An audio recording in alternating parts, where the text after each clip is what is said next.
Los bebés están perfectamente cuidados. A quien le falta cuidados es esa madre. ¿Qué papel debe tener un padre ahí en ese momento?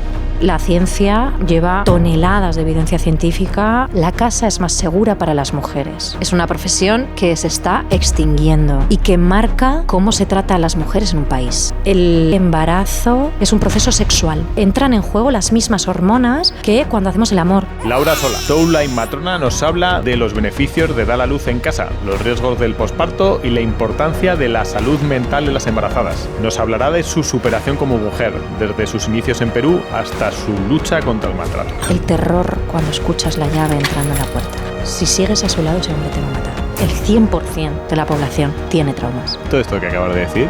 Digamos que la época franquista se cargó eso. No estoy aquí para juzgar a ninguna mujer. Al amor nadie se me la acostumbra. Vas a flipar.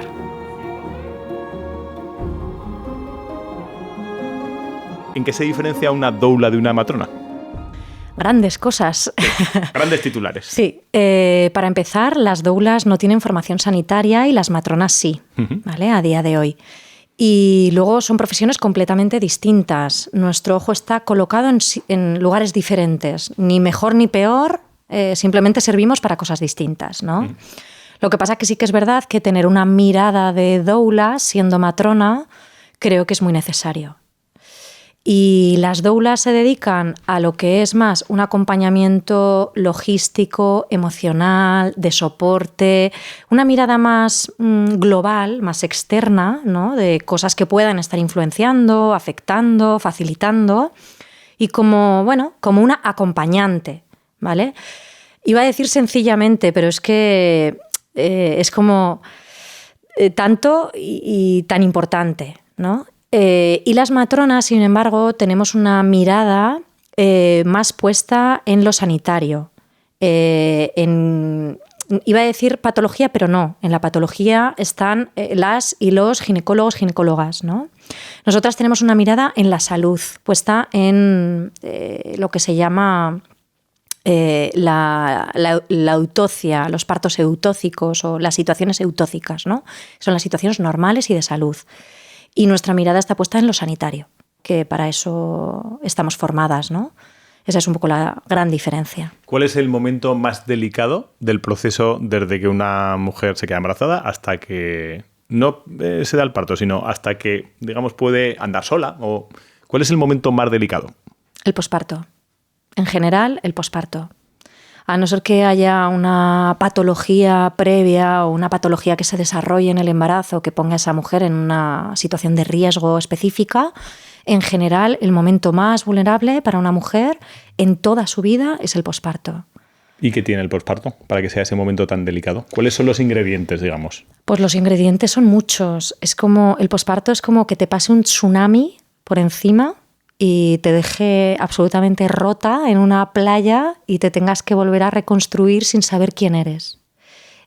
Por dentro y por fuera, ¿no? Porque te cambia el cuerpo, te cambia la identidad, te cambia el cerebro, te cambian muchas cosas. Y de hecho hay un libro maravilloso que presenté aquí en Zaragoza a la autora, que es Susana Carmona, que se titula Neuromaternal. Y es un libro que explica esos cambios cerebrales, ¿no? Eso que dice ella en el libro de la matrescencia, que es como esos cambios cerebrales que suceden en la adolescencia, pero que cuando te conviertes en madre vuelve a suceder, ¿no? Y te vuelves otra vez loca. Para mí es una fase muy esquizofrénica, ¿no? La maternidad está en algunos aspectos muy idealizada y en otros muy demonizada. Y tiene un poco de todo, ¿no? Pero sí, es un momento muy, muy vulnerable. ¿Qué le pasa en el cerebro a una madre cuando viene el posparto? Pues mira, esto tiene que ver con la salida de la placenta. En el momento en el que la placenta se desprende del útero, esa placenta cumplía una función de mantenedora hormonal, ¿no? Va produciendo hormonas en torrente sanguíneo y activando distintas partes del cerebro. Hay una conexión, ¿no? Como un relojito suizo, funciona perfectamente. Y en el momento en el que esa placenta se desprende del útero, hay una caída libre hormonal. O sea, todas las hormonas que estaban estables o que se mantenían durante el embarazo, de repente caen y hay como un cambio en la química cerebral, ¿no? Un poco como les pasa a la gente bipolar, que les falta litio, ¿no? Y que de repente hay que aportar litio, pues en el posparto es un poco parecido. Y entonces hay como una montaña rusa emocional en ese posparto que es difícil de mantener el control y de tener una buena gestión emocional en ese periodo, ¿no? No, el trabajo, evidentemente cada persona es de su padre y de su madre, nunca mejor dicho, pero una persona que ha sido muy racional antes del parto puede ser que no tenga nada que ver después en el posparto, o sí que hay conexiones y se trabaja previamente para que ese posparto sea mejor. El posparto hay que prepararlo mucho más que un parto. Uh-huh. O sea, sí tiene que ver con quién eres. No es que tú vayas a desaparecer completamente, va a seguir quedando una parte de ti dentro, pero ese bebé necesita que tú seas otra persona. O sea, necesita que tú te conviertas en otra persona y que esa mujer o esa madre, si por ejemplo es un segundo hijo, tercero, cuarto, me da igual, ya no le sirve. Te tienes que convertir en otra persona, ¿no?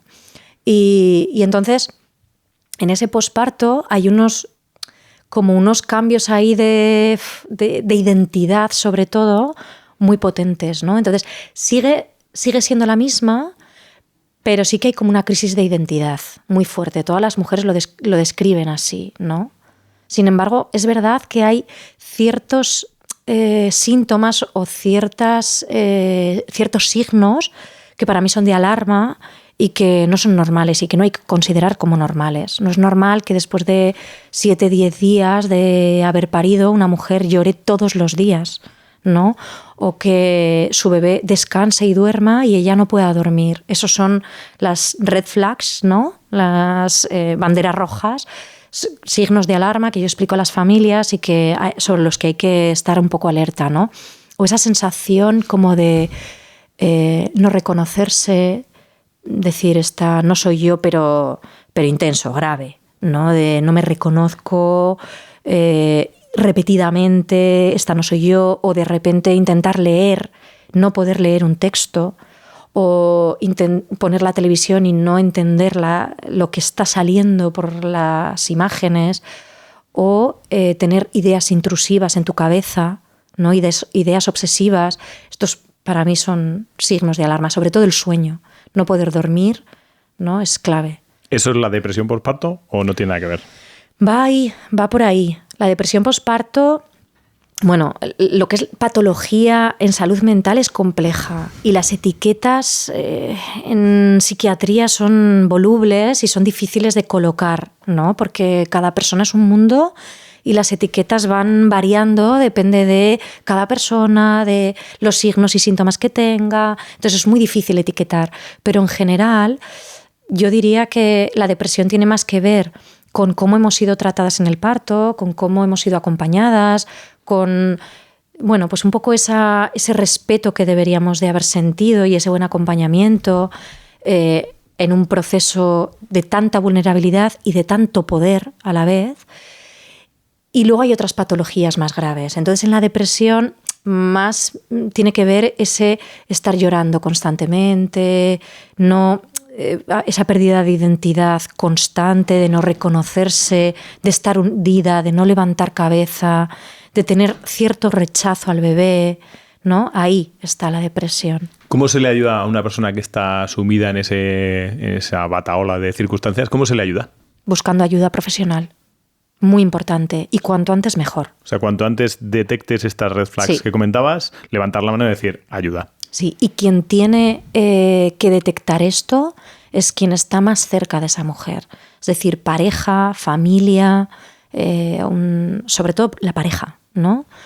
Pero una madre, un padre, una hermana, quien está ahí queriendo ir a ver al bebé, el bebé está bien cuidado. En general, la mayoría de las veces, casi el 100%, te diría súper cerca del 100%, los bebés están perfectamente cuidados. A quien le falta cuidados es a esa madre. A quien hay que ir a ver es esa madre. De esa diada, la parte más vulnerable no es el bebé, es la mamá. puede ser que afecte también que en ese momento en el que acaba de nacer el bebé se acerca un montón de gente a la casa a opinar y a decir, ¿pero qué haces con ese? ¿Pero no ves que le tienes que coger de ahí de abajo? Que no le la cabeza, cogerle la cabeza. También eso supongo que es un momento para una persona que están opinando sobre la cosa más íntima que es tu bebé. Está todo el mundo opinando. Eso no es bueno, no ayuda. Evidentemente. Yo siempre les digo a las familias que da igual dónde vayan a dar a luz, ¿no? Cuáles sean sus planes, pero en ese posparto hace falta que quien va a hacer una visita al hospital o al domicilio, ¿vale? Tiene que ser alguien con quien tengas la suficiente confianza como para que te vea en pelotas, te traiga comida y te limpie la cocina o el culo si hace falta. Si no pasa ese filtro, es mejor que no esté. Efectivamente, que no venga. Y si viene, que venga con croquetas. Porque eso es, el tupper de comida. Efectivamente. Esto de la visita de a ver si me sirven café, ¿no? Y tengo al bebé un rato en brazos, esto ya está denostado. O sea, esto hay que quitárselo ya de la cabeza, ¿no? O sea, suegras del mundo, por favor, evitad ese tipo de abuelas, cuestiones. queridas. No, ese no es el papel. Vale. ¿No? Que ahí aparece la doula. Aparece una doula. Sí. ¿Y qué hace una doula? Cuando Pues, ve una persona que está 7 días llorando, que ves los síntomas y dices, ¿qué hace una doula? Pues mira, una doula en el momento del posparto muchas veces alivia de logística, acompaña en ese pensar que a veces se atascan los padres de no saber, padres, madres me refiero, de no saber qué hacer, ¿no? O estar un poco en esa logística o en esa limpieza, cuidados, ¿no?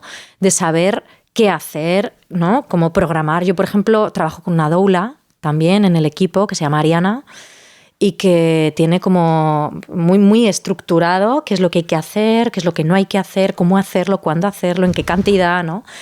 Y acompaña muy bien a las familias en esto, ¿no? De decir, pues, mira, será mejor que primero hagas esto, que primero la acompañes no sé qué, que dejes al bebé aquí, que al baño no vayas sola, que le cortes la fruta de tal manera, pues más chiquitita, pues le prepares mejor batidos de esta manera, ¿no? Un poco esto.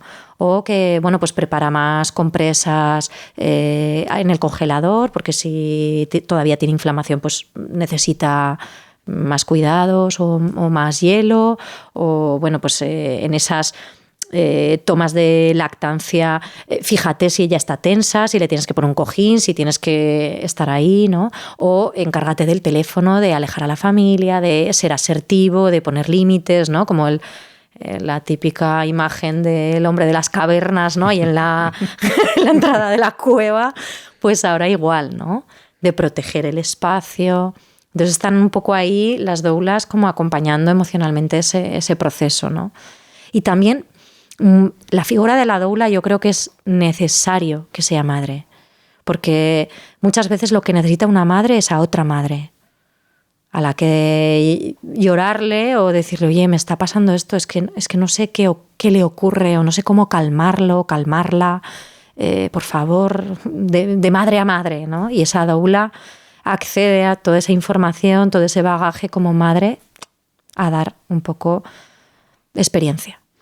Que en condiciones normales, ¿qué es mejor? ¿Dar a luz en casa o en un hospital? Pues mira, ¿qué es mejor? Para mí es una definición que debería de darla cada mujer, en base al lugar donde se sienta segura, al entorno donde ella se sienta segura. Para mí no hay un camino mejor o peor en el proceso de maternidad, igual que qué es mejor, yo qué sé, dormir con el bebé en el colchón o el bebé en la cuna de colecho, ¿no? Pues cada familia encuentra su manera, su camino adecuado, ¿no? Pero sí que es verdad que la ciencia en los últimos años lleva toneladas de evidencia científica al respecto del parto en casa, ¿no? De hecho, el año pasado, 2023, la Cochrane, que es la base científica más potente donde se vuelcan estudios científicos, presentó una revisión sistemática que, digamos, que recoge un montón de evidencia científica, de estudios realizados sobre la seguridad del parto en casa y seleccionó aquellos que tenían evidencia A, ¿vale? Que es la evidencia científica de mayor calidad, ¿no? Desecha todos los estudios que no cumplen criterios o que pertenecen a una evidencia científica más baja y recoge cientos de miles de experiencias, cientos de miles de mujeres, ¿no?, que han dado a luz en casa. Y sus resultados no solo muestran las conclusiones de que en cuanto a la morbimortalidad neonatal hay los mismos resultados, son muy parecidos en el hospital y en el domicilio, no hay diferencias, sino que en cuanto a la morbimortalidad materna sí que las hay. La casa es más segura para las mujeres. Y esto es algo bastante novedoso.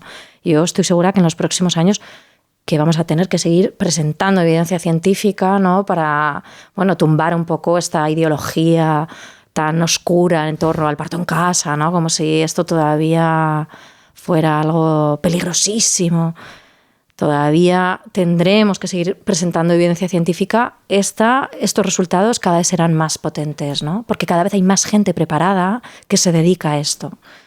Que pongamos que soy una madre que tiene dudas a la hora de dar a luz en casa porque tiene un entorno que le dice, pero estás loca, pero ¿qué estás haciendo? Como la seguridad de un hospital, que hay que hablar con esa madre. ¿Qué le dirías a esa madre? Que quiere, parir en casa. Sí, que tiene miedo de que ese entorno no lo aceptaría. Normalmente me llegan desde, es que mi entorno no lo aceptaría, lo juzgaría. Vale, lo primero que siempre le digo a la gente es que el proceso de embarazo, parto y posparto, con lactancia incluida, es un proceso sexual en el que entran en juego las mismas hormonas que cuando hacemos el amor, cuando tenemos un orgasmo. Y por lo tanto es un acto íntimo que debería de ser propio o con pareja si es que tienes pareja, ¿no? Y que no tienes por qué compartirlo con nadie más, y menos con gente que no va a apoyar tu decisión o tus necesidades o tus emociones, ¿no? Sino que en un momento de máxima vulnerabilidad, teniendo que decidir una opción que no es mayoritaria, vuelquen sobre ti miedos que no son tuyos. Eso es peligroso, ¿no?, a la hora de tomar una decisión, porque dejarte llevar por los miedos ajenos puede llevarte a tomar una decisión que no sea la tuya y de la que luego te arrepientas, ¿no? Eso se ve en los pospartos posteriormente, cuando no ha habido una decisión que sea alineada contigo. Sí. La crisis de identidad, evidentemente, te miras a un espejo que aún todavía es más confuso. Sí, sobre todo porque muchas veces a la hora de tomar una decisión, que yo siempre digo, las decisiones están bien tomadas porque las hemos tomado bajo las circunstancias que teníamos en ese momento y quienes éramos en ese momento, ¿no? No es que sea una mala decisión, tiene un aprendizaje, ¿no? Cuando de repente te das cuenta, ostras, esto no era lo que yo quería realmente, ¿no? Pero sí que me encuentro con muchas mujeres que vienen a la consulta que creían que eso que se contaba en los talleres o que eso que algunas mujeres contaban en sus relatos a ellas no les iba a pasar, ¿no? Y de repente se encuentran con que les pasa. Y dicen, ostras, esto no era lo que yo quería. Yo quería un respeto, yo quería que respetaran mis tiempos, yo quería que no me pusieran oxitocina, yo no quería ponerme la epidural, yo quería tener un buen acompañamiento, yo quería que mi pareja estuviera en todo momento, etcétera, etcétera, etcétera. Pensé que esto no me pasaría y me ha pasado, ¿no? ¿Qué tiene de bueno parir sin anestesia? Es que el dolor cumple un montón de funciones. Y además, esto que estábamos hablando antes de off micro, de los duelos, ¿no?, y de estar viviendo un duelo, evitamos el dolor constantemente en esta sociedad, tanto físicamente como emocionalmente. Y el dolor tiene muchísimo, muchísimo aprendizaje. Mogollón. Mientras te está doliendo, no ves nada. O sea, solo ves oscuridad. Pero una vez que has conseguido traspasarlo y vivirlo y superarlo, el resultado es brutal, ¿no? Era Indurain el que decía, el dolor me ha llevado muy lejos, ¿no? O he llegado muy lejos gracias al dolor. Pues en un parto tiene muchas funciones. Y yo doy un taller específico que se titula Manejo del dolor intraparto y que habla de esto, ¿no? De lo importante que es ese dolor. Ese dolor nos lleva a nuestro bebé, ese dolor nos lleva hacia adentro de nosotras mismas. Ese dolor nos da muchas respuestas, nos da sentido y nos hace que tener un bebé no sea cualquier cosa, no sea cualquier etapa, no sea sin más un trámite, no, sino que esa criatura adquiera un valor inmenso para nosotras y tiene un resultado de eso que ahora no gusta decir, ¿no? Porque está como muy, muy usado, pero tiene un valor de empoderamiento, de mucho empoderamiento. Entonces, cuando de repente en ese posparto te llega un montón de gente a opinar, a decir, deberías, no sé qué, en una mujer que ha superado toneladas de dolor durante el parto, llega ese posparto y tiene una seguridad y un aplomo que nadie abre la boca. Hay una energía ahí que no permite que nadie opine. Esto lo has notado. Muchísimo. O sea, es una de las condiciones que se da cuando... Sí. Qué chulo. Es muy guay, sí. Que esto empieza antes, quiero decir, estamos hablando del parto, del posparto, pero en la parte desde que aparece una mujer embarazada que contacta contigo, ¿en qué puede ayudar una doula en ese camino, digamos, hasta que nace el bebé? ¿En qué ayudáis? ¿Qué es lo que hacéis? ¿Cómo le hacéis el camino más fácil? ¿Cuál es vuestra labor? Yo puedo, sobre todo, te soy sincera, más hablar de la parte de matrona que de la parte de doula. Pero es verdad que antes, ahora mi compañera está reincorporándose poco a poco porque tiene un bebé de 8 meses, pero antes hacíamos las consultas conjuntamente. Entonces, cuando una familia se pone en contacto con nosotras porque quiere dar a luz en casa, por ejemplo, lo que hacemos es un seguimiento prenatal. Vale. Y en ese seguimiento prenatal, más allá de recoger datos clínicos, ¿no? De pues, resultados de ecografías, analíticas, historial obstétrico, historial de enfermedades en la familia, bueno, pues un poco todo esto, alergias, grupo sanguíneo, todo esto, hay una recogida de datos que también es importante de cara a poder atender el parto de una mujer, que son datos íntimos, son preguntas que no te van a hacer en la seguridad social, pero que son importantes a la hora de acompañarte, que son, pues, cómo ha sido tu infancia, traumas importantes que hayas tenido, si has tenido problemas de salud mental, cómo es esa relación de pareja, cómo sois como pareja, si tienes pareja, ¿no? Cuáles son tus puntos fuertes, cuáles son tus puntos débiles como pareja,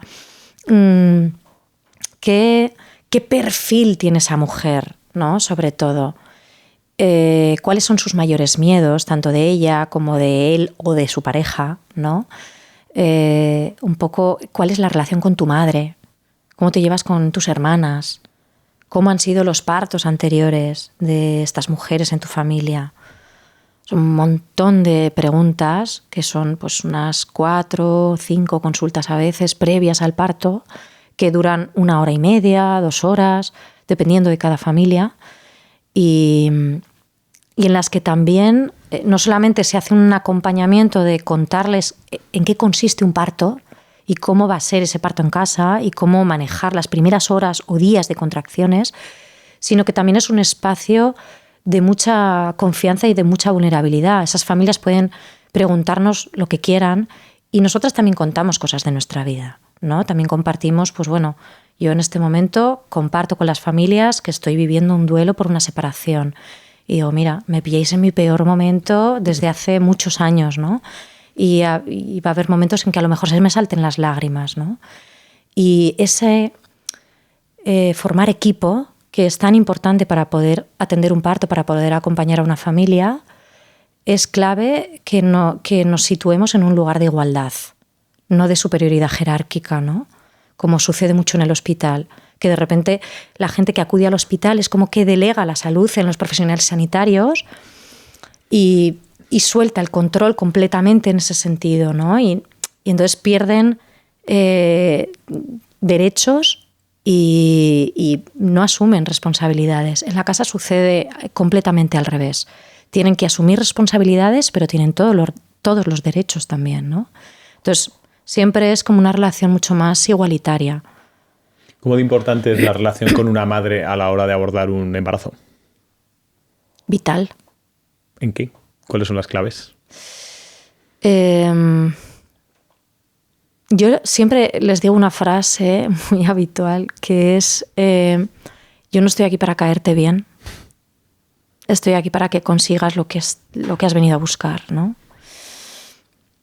O para que atravieses este camino lo mejor posible, porque están contratando un acompañamiento, no un resultado, ¿no? Uh-huh.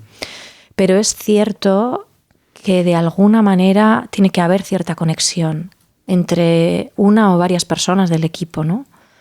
sea, y esa mujer siento que tiene que poner en valor también este trabajo y este acompañamiento, ¿no? Y no sentir que la seguridad de su parto, de ella y de su bebé, es cosa nuestra. Al revés, ella tiene que sentir seguridad en sí misma, capacidad de gestar, parir, recoger a ese bebé. Tiene que sentir seguridad dentro. A mí es lo que me da seguridad en mi trabajo, ¿no? Que esas mujeres sientan seguridad en sí mismas. Evidentemente, claro, si una madre no te ha generado autoestima, mal. O sea, tendrás que trabajar algo. Si una pareja no te ha generado o te ha generado que estés bajo su yugo, aunque no sea una cosa que veas físicamente, pero que lo intuyes por ciertas frases, hay que trabajarlo. Si unas hermanas te colocan en un sitio porque tal, hay que trabajarlo. Y de la misma forma que cuando unas hermanas te colocan en el sitio adecuado, hay que reforzarlo y decir, joder, qué bien, vamos a subrayar este papel, ¿no? Sí. Entiendo que es entender cuál es el conjunto, ¿no? El sistema. Eso es. Hay un sistema familiar ahí. Y es importante la historia de esa mujer, es importante cuánta terapia ha hecho no solo ella, sino él, o como pareja, claro, ¿no? ¿Qué camino han llevado? ¿Cuál es su historia personal? Cuanto más trabajo previo han hecho ellos y ellas, más fácil me lo ponen a mí. Y más disfrutan. Y más valoran. Es curioso, ¿no? A veces me dejo la piel con algunas familias, con algunas mujeres, con algunos papás, y sin embargo son las personas que menos lo valoran porque son gente que ha hecho muy poco trabajo personal o que llegan, como digo, muy verdes, ¿no? a este proceso, a este camino. ¿Lo notas? Hay parejas o mujeres u hombres que llegan a ese camino que dices, aquí falta la última quincena de septiembre de cocción. Sí, yo, respeto siempre el camino de cada cual y el aprendizaje de cada cual, ¿no? Que creo que es importante, y cada familia a mí me enseña cosas nuevas. Yo aprendo también de aquellas familias que no terminan de quedarse contentas o que tienen alguna queja, o no es como venga, va. Para mí es un camino que se requiere muchísima humildad, y si yo se la pido a las familias, yo también la tengo que tener para mí, ¿no? Como profesional, de decir, a lo mejor me he equivocado aquí, ¿no? A lo mejor ha habido algo que ha faltado, hago reflexión, es necesario, ¿no? Que cuando una persona tiene algún problema mental previo al embarazo, ¿se subraya en el embarazo y en el posparto? ¿O puede ser que mejore por el camino que tiene que recorrer de madurez? ¿O suele ser una cuestión que echa para abajo? No suele mejorar. Uh-huh. Cuando hay patología mental previa es un factor de riesgo sobre el que hay que estar muy atenta, muy atentas. ¿Y la gente lo sabe? ¿Suele ser consciente de que tiene una patología mental? En general, depende. Porque hay mujeres que ya vienen con medicación, ya vienen diagnosticadas. En general, las mujeres son, te diría, en su mayoría, las que me llegan a mí, son muy conscientes. Son mujeres muy conscientes. Están pidiendo ayuda, con lo cual da la sensación de que... Efectivamente, sí. Muchas medicadas o ya en consulta terapéutica, psiquiátrica, psicológica. Y sobre esas mujeres es muy fácil trabajar. Muy fácil. Ellas son conscientes de sus límites, de dónde están las banderas rojas, ¿no? Y ya saben pedir ayuda. Ya hay mucho trabajo hecho. Lo difícil está en aquellas que no tienen conciencia sobre esto, que hay una familia desestructurada por detrás, ¿no? Con una patología o un perfil peculiar, vamos a decir, ¿no? Que no ha habido trabajo terapéutico, que no ha habido ningún diagnóstico, que rozan un poco esa patología mental sin diagnosticar, pero que son gente muy vulnerable en este momento, precisamente porque no saben pedir ayuda ni han visto que pueda ser un problema, ¿no? Ni ven la vulnerabilidad a la que van a acceder.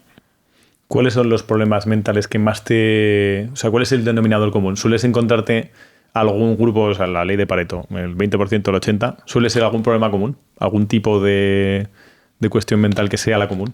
Sí. En general, yo me subrayo siempre aquellas mujeres no solamente que en su familia han tenido antecedentes de, sobre todo la madre o la abuela, algunas tías, de depresión posparto, sino que ellas mismas hayan tenido alguna depresión en su vida, ¿no? Problemas sobre todo de trastornos de conducta alimentaria, también son muy importantes porque ahí hay un trastorno de la mirada sobre el cuerpo y el cuerpo va a cambiar en ese posparto completamente. Lo que era tu cuerpo ya no va a ser tu cuerpo, nunca más. Entonces, ahí para mí yo me lo subrayo en rojo, ¿no? Porque son mujeres que quiero mirar de cerca, ¿no? A ver qué se dispara. ¿En qué influyen los partos de las anteriores mujeres? ¿Por qué es importante? ¿Qué detectas tú de los partos de las anteriores mujeres de esa familia, de esa estirpe de mujeres?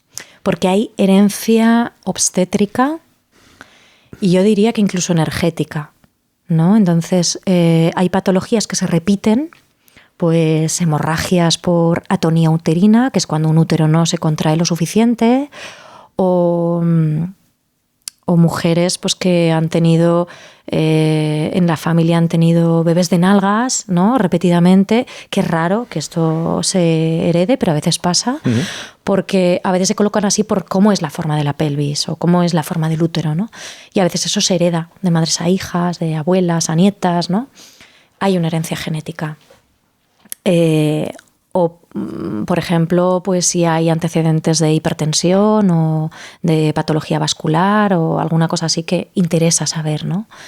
Y otras veces porque la fisonomía de las mujeres de tu familia sí marca la dinámica de un parto o cómo es un parto. Si tú, por ejemplo, has tenido una madre que ha tenido partos muy rápidos, y tú te pareces mucho a tu madre físicamente, ¿no? Tus piernas, tus tobillos, tu pelvis, ¿no? La forma de tu cuerpo, ¿no? ¿Cómo es la forma de tu cuerpo? Tu estructura ósea, es probable que tú repitas ese mismo patrón, ¿no?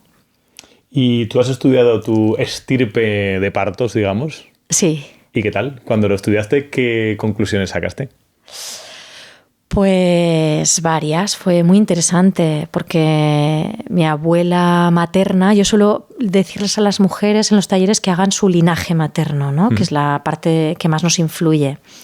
Y entonces yo me iba desde mi bisabuela, ¿no? Hasta mis tías, mi madre, y mi abuela materna tuvo 9 embarazos. Ojito, sí. Estaba entrenada. Sí, Abuela estaba entrenada. Sí, fértil. Las mujeres de mi familia, una de las cosas que saquen claro es que somos mujeres muy fértiles, ¿no? Todas. Y entonces en esos 9 embarazos, uno fue una pérdida, un aborto, y los otros 8, 2 fueron bebés que nacieron, uno nació ya fallecido, y la otra nació y vivió unas horas, ¿no? Y luego quedan 6, de los cuales hay un hombre y 5 mujeres. Y entonces esas 5 mujeres también han tenido cada una sus hijos, ¿no? Vale. ¿Y tuviste algún denominador común? ¿Viste alguna cosa que dices, esta conclusión me parece que es apropiada? Pues mira, tanto a nivel físico como a nivel emocional, porque a nivel físico han sido mujeres que no les ha costado especialmente parir, no han tenido especial dificultad, ninguna de ellas, mis tías, mi abuela, han parido normal. Y luego a nivel emocional, algo que me ha gustado mucho es que mi abuela nunca le ha puesto especial drama. Nunca, en mi casa familiar nunca se ha escuchado que el parto fuese algo, bueno, súper difícil o dolorosísimo o súper grave, súper dramático. No se ha contado esto y esto es importante porque la narrativa influye, ¿no? Influye en las generaciones futuras, ¿no? Y no estar escuchando toda la vida que el parto era un problema, a mí me ha influido muy positivamente, tanto a la hora de ser madre como a la hora de ser matrona. Cuando hay una pérdida o un aborto, ¿influye mucho en el embarazo posterior? Sí, normalmente sí. Para la mayoría de las mujeres, sobre todo cuando ha sido una pérdida de un embarazo deseado, buscado, ¿no? O como con muchos planes de futuro, ¿no? Con un proyecto, vivido como un proyecto. Luego, en el siguiente embarazo, muchas mujeres expresan mucho miedo, sobre todo en el momento en el que lo perdieron, hasta que se pase esa barrera, hay mucho miedo, mucha angustia, ideas obsesivas de pues lo voy a perder. Muchas mujeres que no cuentan que están embarazadas por si acaso vuelven a volver a perderlo. Sí. Tú has vivido cientos de partos y entiendo que estarás metida, preocupada en el parto, preocupada en el sentido de decir que salga todo bien, yo haciendo mi labor, mi trabajo, pero te dejas llevar un poco también por el lado emocional de decir, venga, hay que vivirlo con emoción, porque esto es algo natural, esto es, no diría, es naturaleza pura, no natural. ¿Cómo eres cuando estás acompañando un parto? Pues mira, es un arte encontrar equilibrio, porque siempre tienes que tener, que no se te olvide esa mirada sanitaria de evaluar un poco, ¿no? Salirte de la escena y mirar cuándo ha hecho pis por última vez, cuántas horas lleva sin comer, pues el color de esta mujer, la dinámica de parto, el latido fetal, etcétera, etcétera, ¿no? Todos estos valores sanitarios que no te pueden perder de la cabeza y a la vez meterte en la experiencia, ¿no? Es como no salir de la foto del todo. Tú estás en la foto, formas parte, porque aquella persona que está presente en un parto influye en la experiencia, influye en la dinámica, influye en el discurrir. Todas tenemos una mochila que no podemos quitárnosla, ¿no? Que viene con nosotras y que llegas a un parto y ahí está tu mochila, ¿no? Y ahí la vuelcas. Entonces, para mí es importante que cuando me quito los zapatos y entro en esa casa, en ese domicilio, intento como lienzo en blanco. A pesar de todo mi bagaje o de toda mi experiencia, me abro a que esa familia, que esa mujer, que ese bebé me enseñen algo, me traigan algo y me dejo contagiar, ¿no? Esta mañana hemos acompañado un parto y yo veía al papá que ha recibido a ese bebé junto con su mujer y ha sido el primero que ha puesto las manos y ha recogido al bebé, cómo se emocionaba, cómo lloraba. Y de repente él, que es americano, le ha dicho, "You're amazing", eres increíble, ¿no? La miraba con unos ojos y a mí se me han saltado las lágrimas en ese momento. Y creo que eso no hay que perderlo nunca, asistiendo el momento en que llega un ser humano a la vida. Nunca hay que perder esa capacidad para emocionarse, para meterse en la foto, para que te toque la patata, para que te derritas, ¿no? ¿Qué papel debe tener un padre ahí en ese momento? Muchos papás me preguntan, o muchas parejas, ¿no? Cuando son mujeres también me preguntan, ¿qué tengo que hacer? Y es importante saber que los hombres, sobre todo, habéis sido educados para hacer, para aportar soluciones, para construir, para, ¿no? Tener siempre respuestas. Y no se trata de hacer, se trata de ser. Y eso es mucho más difícil para vosotros. Es que es genético. Es que estamos preparados genéticamente para hacer. Y encima educados socialmente para eso. Con lo cual es mucho más difícil el trabajo de un hombre que acompaña un parto que a nivel emocional que a veces el de una mujer que está pariendo, porque la mujer que está pariendo lleva al bebé dentro, lo siente el proceso, siente su cuerpo, el cuerpo le va dando señales, y es verdad que el manejo de la incertidumbre es lo más difícil para esa mujer, pero tiene algo de información, sobre todo de la que le da su cuerpo. Conecta con el bebé, sabe que el bebé está bien, o sea, hay toda una lectura interna, ¿no? No es fácil acceder a esa información, pero está ahí.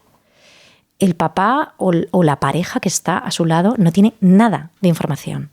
No solamente no sabe a nivel teórico, sanitario del proceso, ¡Qué puñetera idea! Efectivamente, en general no sabe amigo, nada. Que no te enteras. Y si sabe, peor todavía, ¿no? No leas, internet no leas. Eso es. Pero es que además no tiene al bebé dentro, con lo cual quien está como pareja tiene que hacer un acto de fe. O sea, tiene que mirar a su pareja e ir detrás. Y la parte más difícil es navegar sus propias emociones, ¿no? Es como zambullirse en esa piscina, porque el bebé también espera que tú no seas el mismo que eras antes. No seas la misma persona, que tú te conviertas en una persona completamente distinta. Tú te has tenido que romper en ese proceso también. ¿Distinta a mejor? ¿O cómo tiene que ser esa evolución a ser padre? Porque de la noche a la mañana eres uno que va por la calle y mañana eres padre. ¿Y cómo tiene que ser un padre? ¿Cómo tiene que ser la evolución de un padre y de una madre? ¿Cómo debería ser? Tú te tienes que comparar contigo mismo, con tu yo del pasado, y sentir que eres mejor, según tus criterios, tus propios criterios. Sentir que has crecido como persona, sentir madurez, sentir capacidad de responsabilidad, sentir, sobre todo es un camino de humildad, de mucha humildad, porque los hijos te lo van a enseñar a patadas, o sea, humildad, humildad, humildad, ¿no? Y toneladas de paciencia.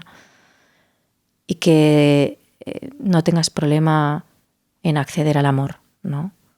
Ese es un poco el camino. Un parto es una cuestión súper mecánica. O sea, mecánica en el sentido de la naturaleza. Se abre una cosa, sale una cabeza, tal, otro estira, empuje, fuerza, tal, masa por aceleración. Pero tiene sangre, tiene líquidos, tiene un olor particular, un parto, que no es un olor de una operación, es un olor de un parto. Claro, hay padres y padres. Habrá algún padre que cuando vea la sangre... ¿Hay alguno que se te haya caído por allí en redondo o alguno que después se ha hecho el valiente y después no ha podido? ¿Te has encontrado con una situación así? En casa no. En casa no, ¿no? Porque saben a lo que van, ¿no? Te has venido a jugar. Solo me pasó una vez un papá que llevaba horas sosteniendo a su mujer sentada encima de él, hacía mucho calor en esa habitación y yo creo que le bajó la tensión y dijo, y se desplomó. Pero yo creo que fue parte de estar intentando sostener, aguantar, del esfuerzo físico, ¿no? Pero no he tenido ningún papá, ninguna pareja que se impactara tanto que se desmayara. En el hospital sí. Sí, ¿no? Como matrona en el hospital te habrá pasado más de una vez y de dos. Pero porque es como que no se implican, no son parte de la foto.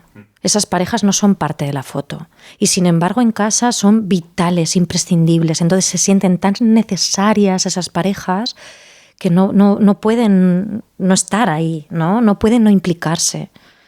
O sea, cuando estás ahí, ¿quiénes estáis? Cuando es un parto en casa está el padre, la madre, matrona y doula. Por ejemplo. Este podría ser el cuarteto. O dos matronas. Yo ahora mismo estoy trabajando con un chico que es matrona también. Entonces somos 3 en el equipo. Y bueno, pues a ratos estamos los 3, a ratos estamos 2, a ratos 2 matronas, a ratos matrona y doula, un poco así. Y ahora, digamos, ¿qué tendencia hay mejor a dar a luz en casa? ¿En la bañera? ¿En la cama? ¿Qué es lo mejor? ¿Elige la familia? Elige la familia, elige la mujer sobre todo.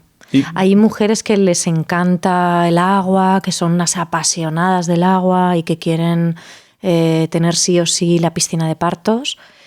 Yo siempre digo, soy así de punky, que yo odio la piscina de partos. O sea, ¿y eso qué le tiene?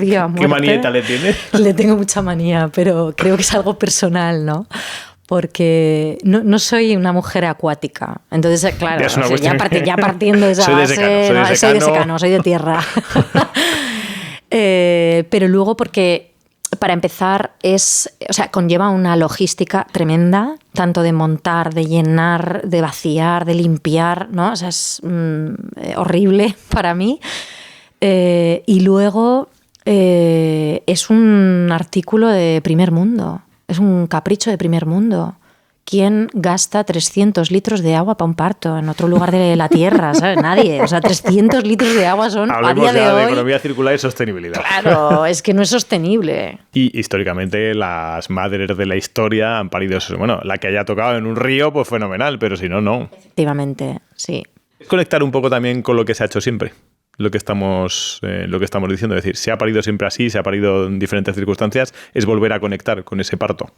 Yo más que esa frase, porque esa frase siempre nos lleva mentalmente a lo antiguo, a la falta de conocimiento científico. Y para mí esa frase cae un poco en la peligrosidad de eso, ¿no? De decir que lo de antes era mejor. No. porque para mí el avance científico y tecnológico tiene su parte positiva y me parece que hay que tenerla en cuenta también. No, creo que es necesario ser conscientes de que el parto es un proceso fisiológico, es un proceso de salud, no de enfermedad. Y hay que dejar de considerar a las mujeres embarazadas como mujeres enfermas. Y que un proceso de salud no debería de estar sucediendo en un entorno en el que está lleno de gérmenes y de patología. Un momento de atención. ¿Quieres echarme una mano y seguir viendo gente como esta en el canal? Si quieres que siga trayendo invitados como el que estás viendo, interesantes, y que te expliquen cosas sobre cómo no morir de éxito, suscríbete al canal, es gratis. Porque no solamente eso entra en juego el riesgo de contagio y de que sucedan cosas que no deberían de suceder, sino que nuestra mirada cuando estamos rodeados de patología va a la patología como profesionales. Entonces hay que salir de eso, porque nos contagiamos de los ISIS del hospital. Y sí pasa, y entonces ahí caemos en intervenciones innecesarias y en iatrogenia, que es lo que se intenta evitar en el parto en los últimos años, ¿no? Sobre todo organismos oficiales como la OMS, ¿no? Están tratando de evitar caer en esa medicalización del parto, de un proceso que es normal. Esto me viene a la memoria, le hicimos una entrevista que te lo decía antes a Marisa Larrica, que es la presidenta de la Asociación de Enfermeras de Cuidados Paliativos de España y demás, y hablaba precisamente de decir, tengo que intentar evitar el esfuerzo, o sea, evitar la tentación de llamar enfermos a las personas de cuidados paliativos. Son personas. Quiero decir, que nos vamos a morir estadísticamente en el 100% de los seres vivos. Por lo tanto, hay que tratarles como tales. De la misma forma, hay que hacerlo en el nacimiento. Es decir, no hay otra cosa más cierta que el nacimiento y la muerte, que son personas, que no son enfermas, y que tienen que estar en un entorno que es natural, porque vamos a nacer y vamos a morir. Y tenemos que ver un entorno...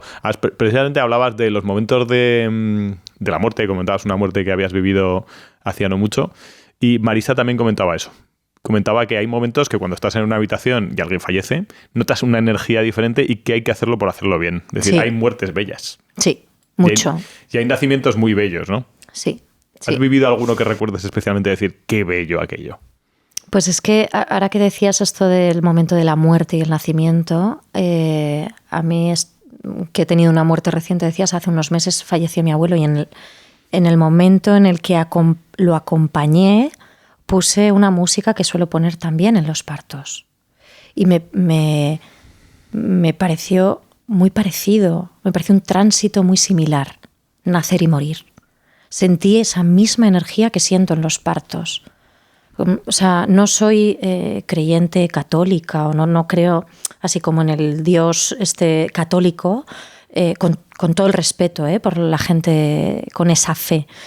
Pero sí siento algo divino. O sea, es como que estar en ese instante en el que murió mi abuelo, o estar en ese instante en el que nace un bebé, para mí tiene una energía divina y es muy parecida. Entonces hay, bueno, pues partos, me preguntabas cuál te ha marcado, qué ha sido así, cuál ha sido especial. Es que tengo unos cuantos. Así, pues... A ver.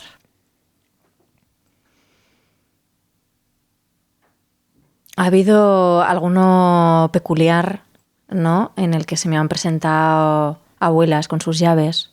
Han entrado en casa. Hola, ¿qué tal? Hola. Así por quitarle seriedad al momento, ¿no? Ha habido que evidentemente han fastidiado todo el proceso, ¿no? Han entrado a juzgar, a criticar, a intentar que su hija se marchase al hospital, ¿no? Esas situaciones como muy rocambolescas. Hay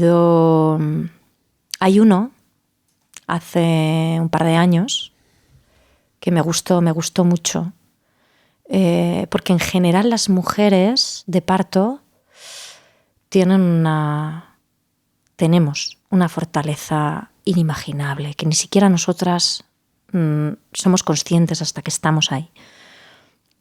Y a mí es como que tengo una fe inquebrantable en las mujeres de parto. Pero hubo un parto en el que siempre lo cuento porque el papá me sorprendió muy gratamente. Y fue un parto en el que esa pareja durante el embarazo había recibido un diagnóstico de riesgo para ese bebé, con una patología que luego les quitaron, ¿no? Durante unos meses lo pasaron muy mal, pero de repente aquello que se veía ecográficamente desaparece, ¿no? Y entonces les dicen que está todo bien, pero claro, ya han pasado por ese periodo de creer que algo muy malo les iba a pasar. Y en ese ya bajo riesgo deciden dar a luz en casa y en el parto, ella estaba llevando el parto divinamente, ¿no? O sea, ahí con sus contracciones, china-chana, ninguna queja, o sea, ella sola. Y de pronto se va al baño y lo veo a él completamente fuera de sí, ¿no? O sea, blanco como el papel, con unos ojos perdidos. Digo, tío, ¿estás bien? ¿Qué te pasa? Hablaba. Y me dice, Laura, es que tengo miedo a que le pase algo a mi bebé. Yo creo que este papá en aquel momento conectó con esa preocupación que tuvieron en el embarazo y que no tienes la bola de cristal para saber que a ese bebé no le pasa nada, ¿no? Entonces, mi respuesta no fue, no te preocupes, está todo bien, fíjate el latido que bien está, o no tiene por qué pasar nada malo, porque siento que yo ahí me apropio del aprendizaje que le toca hacer a él. Entonces yo me hice a un lado y le dije, siéntelo, enfréntate a esa emoción, ¿no? Vívela, siéntela, haz lo que tengas que hacer. Yo no tengo la varita mágica ni tengo la bola de cristal. No tengo ni idea de lo que va a pasar realmente. Y se me quedó mirando como, ¿en serio te he pagado para esto? Pero serás petarda, coño. Como yo esperaba seguridad, ¿no? Cógeme la mano, vamos juntos a por este parto. Pues no. Esa seguridad que mucha gente está esperando, los profesionales sanitarios, pero que es una utopía, ¿no? Que no es real. Uh-huh. Y entonces de repente ese papá, yo creo que cayó como en un vacío brutal emocional y empezó a llorar y a llorar y a llorar y estuvo horas llorando. Entonces fue muy bonito porque su pareja, él estaba sentado en el sofá llorando y su pareja salió del baño, volvió a su sitio, ¿no? Una colchoneta que tenía a los pies del sofá, a cuatro patas y seguía pasando las contracciones y el otro venga a llorar y se le salían las lágrimas como un río, ¿no? Y entonces la recuerdo a ella, yo sentada observando la escena, la recuerdo a ella cómo pasaba las contracciones y lo miraba con un sentimiento de orgullo, de decir, yo estoy pasando lo mío, pero tú también estás pasando lo tuyo y estamos juntos en esto. No es que tú estás pasando de puntillas por esta experiencia, ¿no? Mientras yo aquí me estoy rompiendo entera. No, es que tú también te estás rompiendo. Y para ella fue brutal, ¿no? Y cuando terminó el parto, ella recogió a su bebé, por supuesto, pues todo bien, ¿no? Y de pronto él, al cabo de más de media hora, ya se calmó y me acuerdo que se volvió y me dijo, creo que me ha ahorrado 10 años de terapia. Casi seguro que sí, ¿eh? ¡Buah! Fue brutal. Es verdad que cuando eres padre, madre, bueno, como padre voy a decir porque no sé lo que siente una madre de verdad, que tu coeficiente de preocupación es 1 antes de ser padre. Tu coeficiente de preocupación cuando eres padre es por 7. O sea, te preocupan las cosas, incluso tú mismo por subsistir a tus hijas o tus hijos, en mi caso hijas. Es decir, tu coeficiente de preocupación se multiplica por 7 y se expande la preocupación. Y hay que trabajarlo. Hay que trabajarlo para vivir también. De decir, soy padre, pero no tengo que estar ahí. ¿Qué voy a hacer? Sobre todo para dejarlos vivir. Eso es. Sí. A tus hijos e hijas, sí. Sí, es un trabajo constante, ¿eh? Es un trabajo constante, es un retillo constante. Es como las pantallas de un videojuego. Bueno, me pasa este monstruo, a ver si me pasa este monstruo, porque está jodido el monstruo, ¿eh? Son cosillas que son chulas. Que hablemos de una cuestión que suele ser polémica en las casas, que es la lactancia. Hay gente que aboga cuando vas a un hospital, dice, bueno, para sufrir es mejor no hacer la lactancia. Y esto lo he escuchado muchas veces. Y otros que dicen, no. Hasta los 18 años del muchacho o de la muchacha hay que estar con la lactancia. ¿Dónde está la lactancia? ¿Qué papel tiene la lactancia en un bebé y en una madre? Vale. Una cosa es la importancia de la lactancia materna como elemento de salud y como factor protector en la salud de un ser humano, ¿vale? Tanto para la madre como para el bebé. Y otra cosa es que esa herramienta que tenemos en nuestro cuerpo, decidamos usarla o no. Y eso no nos convierte en mejores o peores madres, ¿vale? Entonces ya partiendo de esta base. Entonces, por un lado, como beneficio, la lactancia materna no solamente genera un vínculo muy especial entre madre y bebé, ¿vale? Sino que genera un mapa cerebral que está estudiado de interconexiones neuronales, ¿vale? Porque ese cerebro inmaduro con el que nace un bebé se va desarrollando gracias no solamente al contacto, ¿vale? Sobre todo a esa contención, ese contacto, a esas caricias, a ese tener presente al bebé, ¿no? A ese vínculo que vamos teniendo con nuestra hija, nuestro hijo, tanto como madres como padres, sino que la lactancia también cumple un papel en esto, ¿no? Es un alimento vivo, es un alimento que tú pones en un microscopio y hay un montón de bichitos ahí, ¿no? Que van corriendo y que son inmunoglobulinas, que son un montón de sustancias que están vivas, ¿no? Y esta herramienta, esta sustancia, este líquido de oro, tiene que ver también como factor protector de la salud el día de mañana.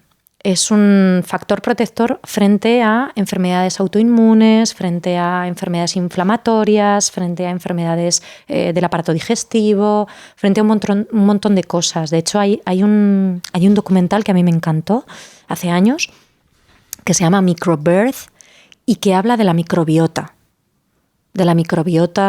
en el ser humano, porque en realidad somos sobre todo bacterias. Sí, sí. Fundamentalmente bacterias. Y tú, no sé si fue Alberto J. Schumacher que nos dijo... Sí. Que nos dijo, a ver, el 90%, diré el porcentaje, ¿os veis el podcast para saber el porcentaje exacto? Me decía, el 90% de nuestro cuerpo somos virus, bacterias y poca cosa más, es decir... Además, me ha hecho mucha gracia que hicierais el podcast a Schumacher, porque no solamente su hermano vino conmigo a clase, sino que él... investiga el síndrome de Noonan, que es el síndrome que tiene mi hijo mayor. ¿Ah, sí? Entonces yo lo conozco muy bien. Joder, qué conexión acabamos de encontrar entre invitados del podcast maravillosa. Me encanta, me encanta. Sí, de hecho vino a la presentación del libro de Susana Carmona, que lo he comentado antes, y lo pillé así y le dije, ¡ay, dame 2 besos! Pues habló mucho de la macrobiota y la microbiota, que digamos que cómo conecta con eso. Y verdad que la leche materna es principalmente eso, ¿no? Sí. Sí, es que genera... Te inocula el primer cultivo, digamos, de ciertas cosas, que es fundamental. La primera microbiota que generamos es a través del canal de parto. Bueno, es verdad, porque conectamos ahí, ya empiezas a tocar cosas del exterior y del exterior de tu madre. Cuando un bebé nace por cesárea es importante introducir una gasa en la vagina de la madre y untarla en la cara del bebé para simular que ha pasado por el canal de parto. ¿Y esto se hace en los hospitales habitualmente? No, pero yo lo recomiendo de hacer en planta. De cuando las familias se van a planta, hacerlo en planta. Sí. Que cesárea, si se puede evitar, se evita. Debería. Las necesarias deberían de hacerse, ¿no? O sea, las cesáreas, es una intervención que ha salvado vidas en la historia de la humanidad, ¿no? Gracias a la cesárea, pues hoy en día nacen muchos bebés que no podrían y madres que se morirían. Si esto no existiera, ¿no? Pero tiene que ser un porcentaje limitado. ¿La lactancia duele? ¿Tiene que doler? No debería. Pasados los 15 primeros días no debería. Al principio suele haber molestia, suele estar el pezón irritado, ¿no? Porque, pues un pezón, al final no estás acostumbrada a tenerlo en la boca de un bebé 24 horas, ¿no? No es lo normal, ¿no? No. Y esto que dicen las abuelas a veces es que se tiene que curtir. Bueno, pues sí, es verdad que la piel se tiene que hacer un poco a esa succión, y luego el tejido del pezón, yo explico que es como que el tejido conjuntivo está duro, ¿no? Está turgente, sobre todo cuando no hemos dado nunca de lactar. Y el pezón en la boca de un bebé triplica su tamaño. Es decir, lo estira 3 veces su tamaño. Y eso duele, eso molesta. Sobre todo al principio, ¿no? Eso es. Y ese tejido se va elastificando, ¿no? Se rompen un poco esas conexiones del tejido y se hace más flexible. Y cuando eso pasa es cuando ya, pues ya no te duele. Yo siempre les cuento en los talleres, digo, mira, yo Ahora no, porque estamos en un podcast, pero Dale, muchas veces... siéntete libre, siéntete libre, Laura. No. Pero en los talleres con las mujeres embarazadas a veces sí que lo hago, ¿no? En la sesión de lactancia sí que me saco una teta y digo, para que veáis. No, que no sabía lo que ibas a decir. No, corta. Tú esto no lo censura. Pero sí que les enseño la diferencia entre lo que es un pezón que no ha dado nunca de lactar, ¿no? Que está totalmente pegado al pecho, y un pezón como el mío que he dado a 3 hijos de lactar durante años y que es un pezón elástico, ¿no? Que es que yo me lo estiro y no me hace daño. Entonces, esa es un poco lo que hace que pases de que te moleste a que deje de dolerte, ¿no? Ahí supongo que hace falta un acompañamiento. ¿Quién hace el acompañamiento ahí? ¿Una matrona? ¿Una doula? ¿Quién debería hacer? O las dos sería bueno. Mira, la matrona tiene algo de formación en lactancia materna, pero a mí siempre me pareció insuficiente. Entonces, yo hice formación externa en una sede de la Liga de la Leche, que es una formación que se llama IBCLC, ¿vale? Y que conlleva pues, un año de formación teórica, otro año de prácticas, un examen, que además ese examen hay que revalidarlo cada 5 años. Bueno, es un temazo, ¿no? Entonces, para mí, quien tiene que acompañar en esa lactancia es alguien que sepa sobre lactancia, que tenga experiencia no solamente a nivel personal, sino a nivel profesional, ¿no? Que haya acompañado otras lactancias, que haya acompañado otras problemáticas en la lactancia, otras mujeres, y que a nivel personal también haya vivido lactancias. Claro, esto me pasa siempre que hablamos alrededor de la sanidad. Vemos que faltan recursos en la sanidad. Faltan recursos también en esto, en el acompañamiento de la lactancia, en el acompañamiento de... Este es el melón.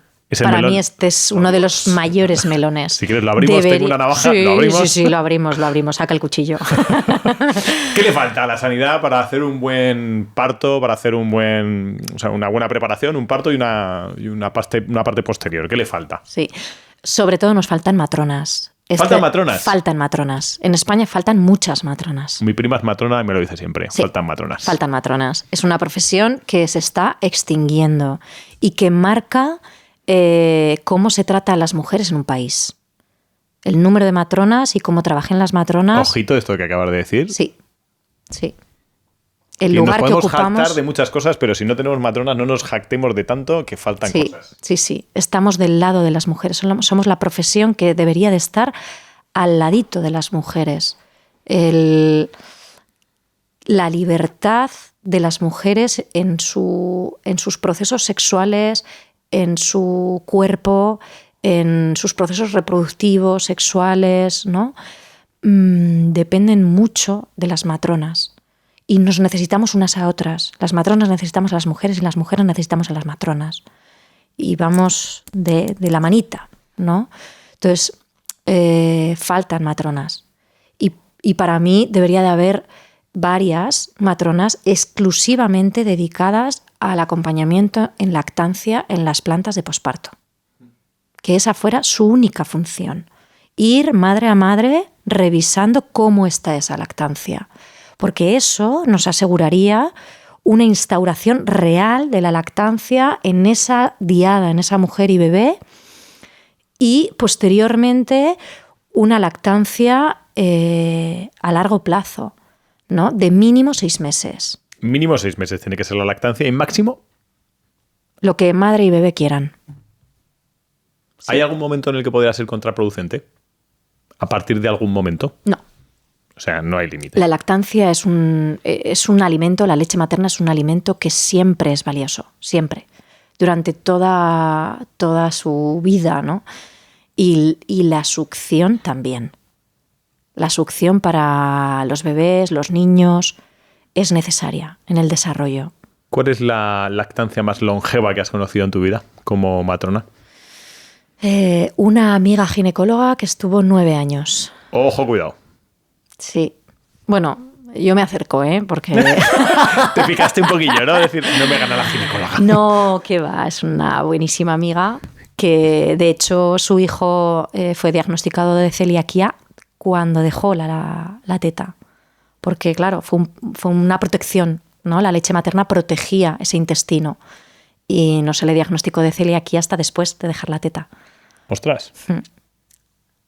Vale, pero hablábamos de los recursos y de las matronas. Yo estoy de acuerdo, es verdad que hace falta matronas que te digan, que te acompañen en ese proceso de lactancia, pero hace falta más cosas, hace falta más matronas antes, después, durante. ¿Dónde debería estar esa...? La matrona no solamente se dedica a acompañar el embarazo, parto, posparto. Yo me he especializado en eso, pero la matrona se dedica a acompañar en la pubertad, esa menarquia. La matrona se dedica a acompañar también problemas de salud sexual, ¿vale? La matrona... Esto no se conoce habitualmente, ¿no? Las mujeres no hay tanta suelen... información, es verdad, no se accede a esa información. Las matronas se dedican a hacer el cribaje de cervix, de cáncer de cuello de útero. Sí. Las matronas se dedican a hacer educación sexual también. Las matronas se dedican también en la parte de menopausia, acompañar esos procesos, esos cambios en la menopausia. También nos dedicamos a la parte de la anticoncepción, a la asesoría. Podemos poner DIUs, quitar DIUs o dispositivos intradérmicos, ¿no? Hormonales. Tenemos un montón de competencias y depende de la comunidad, accedemos a más o menos competencias. ¿Y qué tal vamos de competencias? En Aragón no muy bien. Es que si somos los mejores en lo peor. Sí. ¿Qué no nos pasa? ¿Qué nos pasa? Se nos da muy bien. Qué lástima. Sí. Las matronas catalanas, por ejemplo, tienen muchísima más autonomía.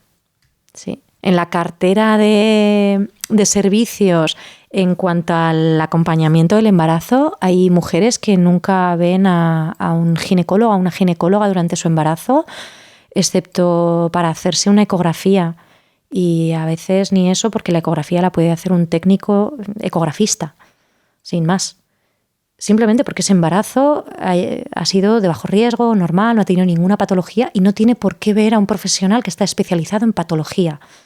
Que su profesión es muy importante, pero cuando hay es la que patologías, es cuando hay patología, ¿no? Entonces, está demostradísimo ya que la presencia y acompañamiento de las matronas es un factor protector para las mujeres, que asegura resultados de salud, ¿no? Y mejor calidad en la asistencia, refieren las mujeres sentirse bien acompañadas, sentirse respetadas.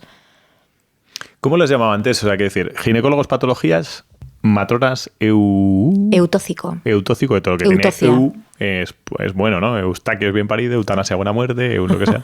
Y las doulas desde lo mental, digamos, el acompañamiento emocional. Desde lo emocional, desde lo logístico también. Sí, es una mirada más externa. Yo siento que las doulas cuidan no solamente a esa madre, sino a todas las personas que estamos allí. A la tribu. A todas. O sea, la doula también me cuida a mí, que estoy metida en la foto mirando desde todo el tema sanitario, todos los signos, síntomas, ¿no? Y también está pendiente de mí, ¿no? De todas las personas. Tiene como una mirada externa, ve toda la foto, ¿no? Para poder... Tú fuiste doula antes que matrona. Sí. ¿Cómo te dio por ser doula? ¿Qué insight viviste? ¿Qué es lo que...? Cuéntame un poco, Laura, de tu vida. Pues mira, este es un quiebre ahí que hago, una 13-14, que hago en mi vida cuando termino la especialidad de salud mental. Vuelvo a Zaragoza, estoy trabajando en el quirófano de maternidad y de pronto conozco a un papá que tiene 2 hijos que han nacido en casa.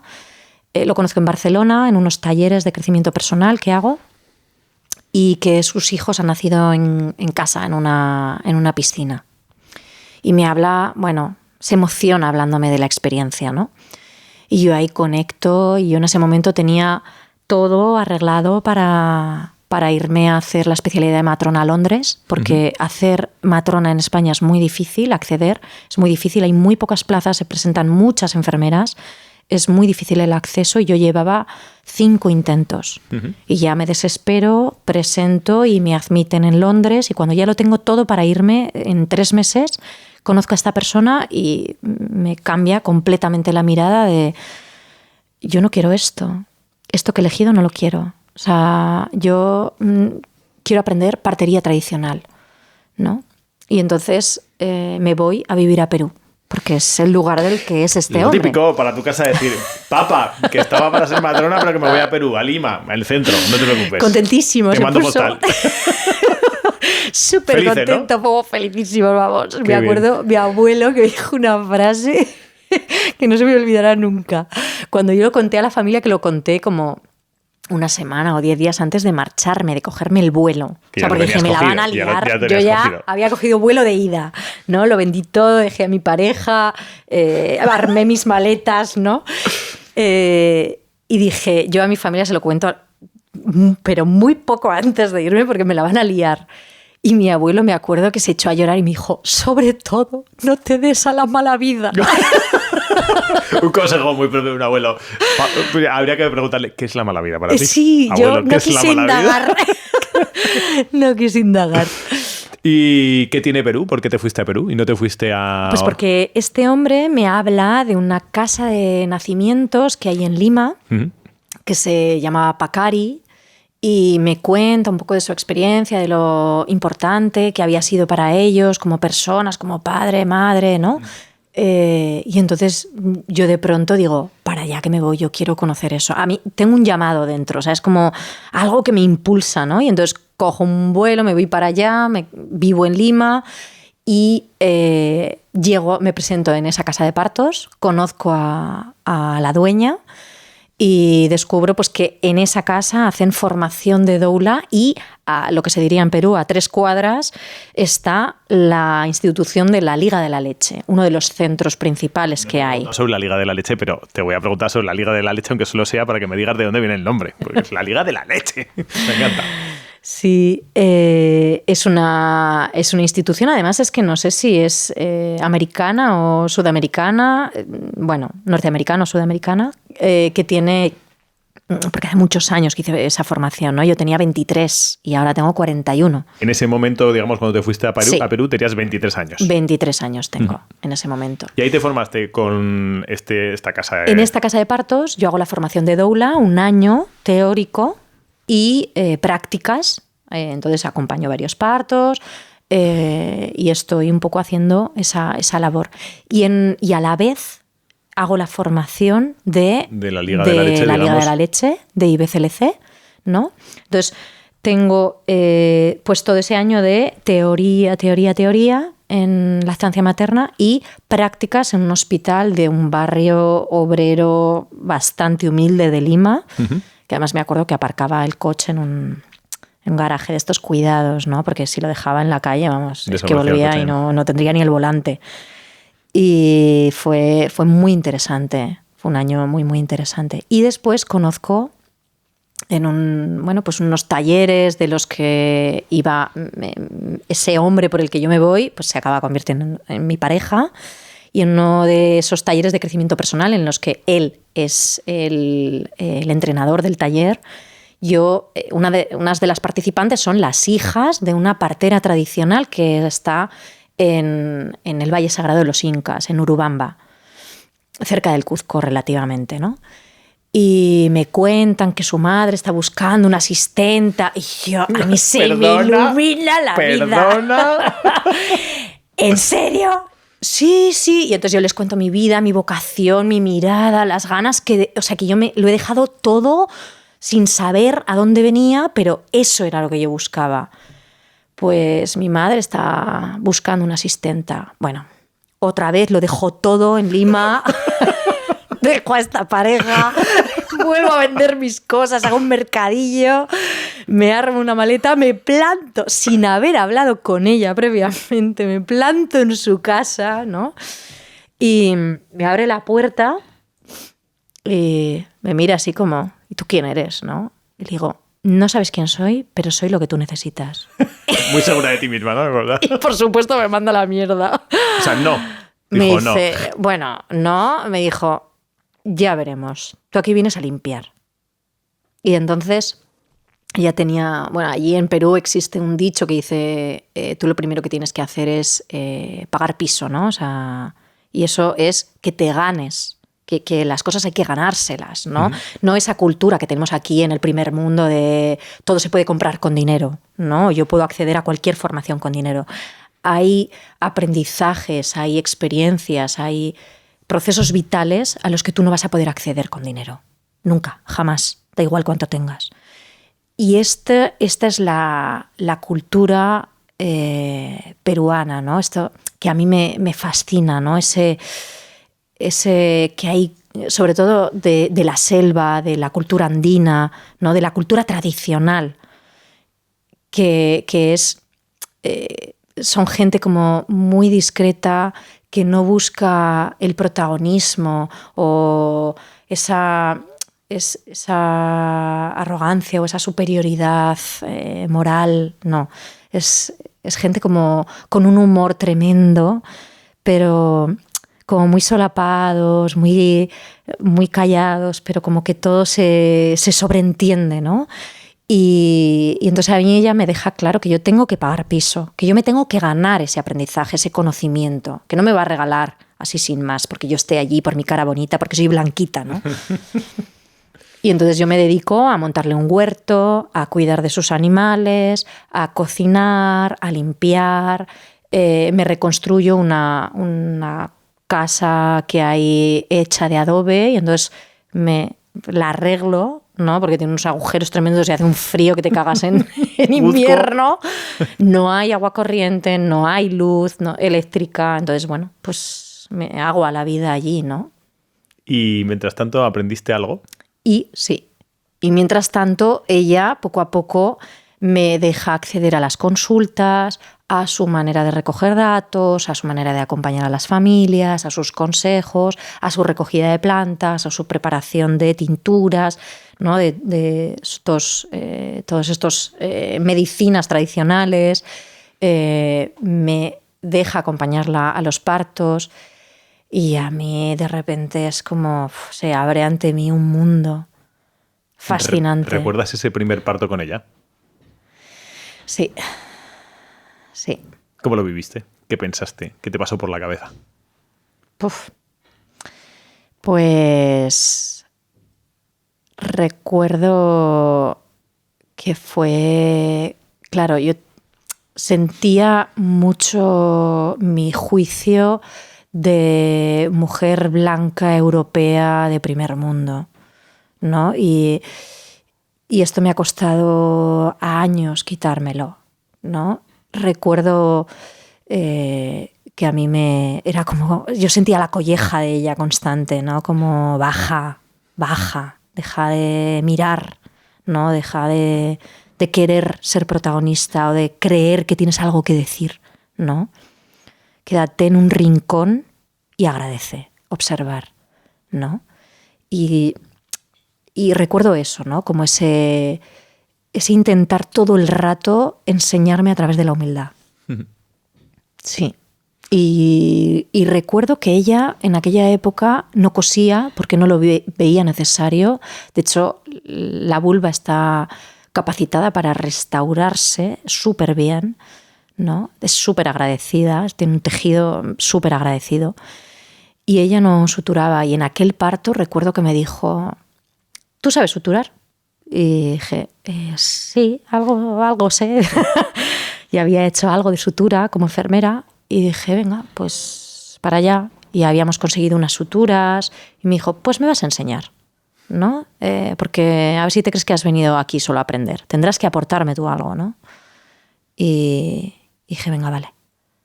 Y suturé a esa mujer, que fue pues la primera vulva que yo suturaba en mi vida. ¿Mantienes relación con esa señora? No. Marina se llamaba. ¿Ha habido más Marinas en tu vida? ¿Así de nombre? No, de gente que ha sido mentor. Todas. Todas para mí han sido maestras. Madres incluidas, ¿no? Todas me han enseñado muchísimo. Yo soy la matrona que soy y soy la madre que soy.